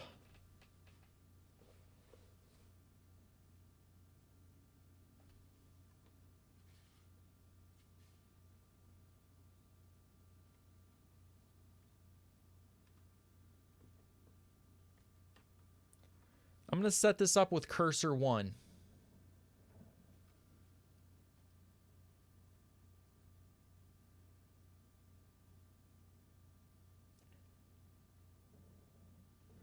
I think that looks like where our diode starts to conduct, right where the blue signal goes from 0 and starts to increase in voltage. I think this is the point at time at which our diode starts to conduct. At least that's what the channel 2 is telling me. That's what the blue signal is telling me. Our diode's conducting, beginning to conduct right here. So where does that happen on V in? At what voltage does V in need to surpass in order for our diode to start conducting? It happens where the vertical bar intersects with V in, our yellow line. So I'm going to go ahead and move a horizontal bar to where that intersection point is and read what voltage that occurs at.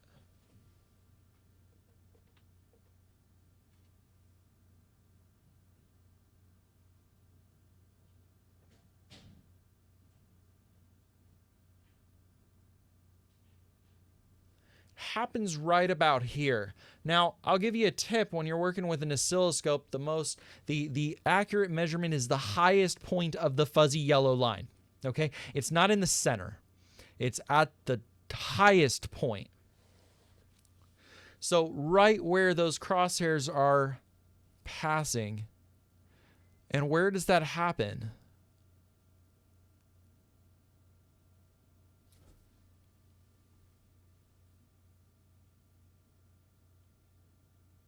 It looks like at about 860 millivolts.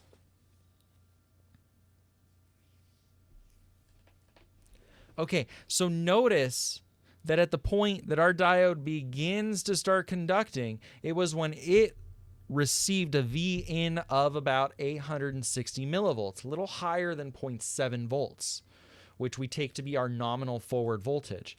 But at the high end, at the peak, notice that when we inferred the voltage, the forward voltage at the peak, it was at 580 millivolts. Okay, so that 0.7 volts that we take as a nominal is a nominal forward voltage. It is a little lower in one point and a little higher at another point, and that's okay. That's why it's called the second approximation and not perfect reality, right? Approximation, keyword. Okay, so I'll zoom back out and I'll see if anybody has some questions.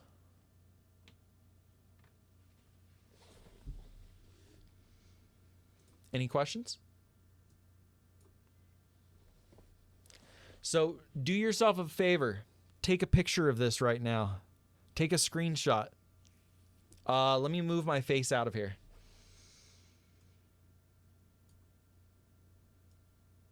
Okay, now I'm a little tiny person in the corner of your screen. Take a screenshot of that. Use that for your lab report. Unfortunately, I have no way to put an oscilloscope and a function generator in everyone's home. Actually, kind of, sort of. That's what Friday is about. So on Friday, we're making a function generator. And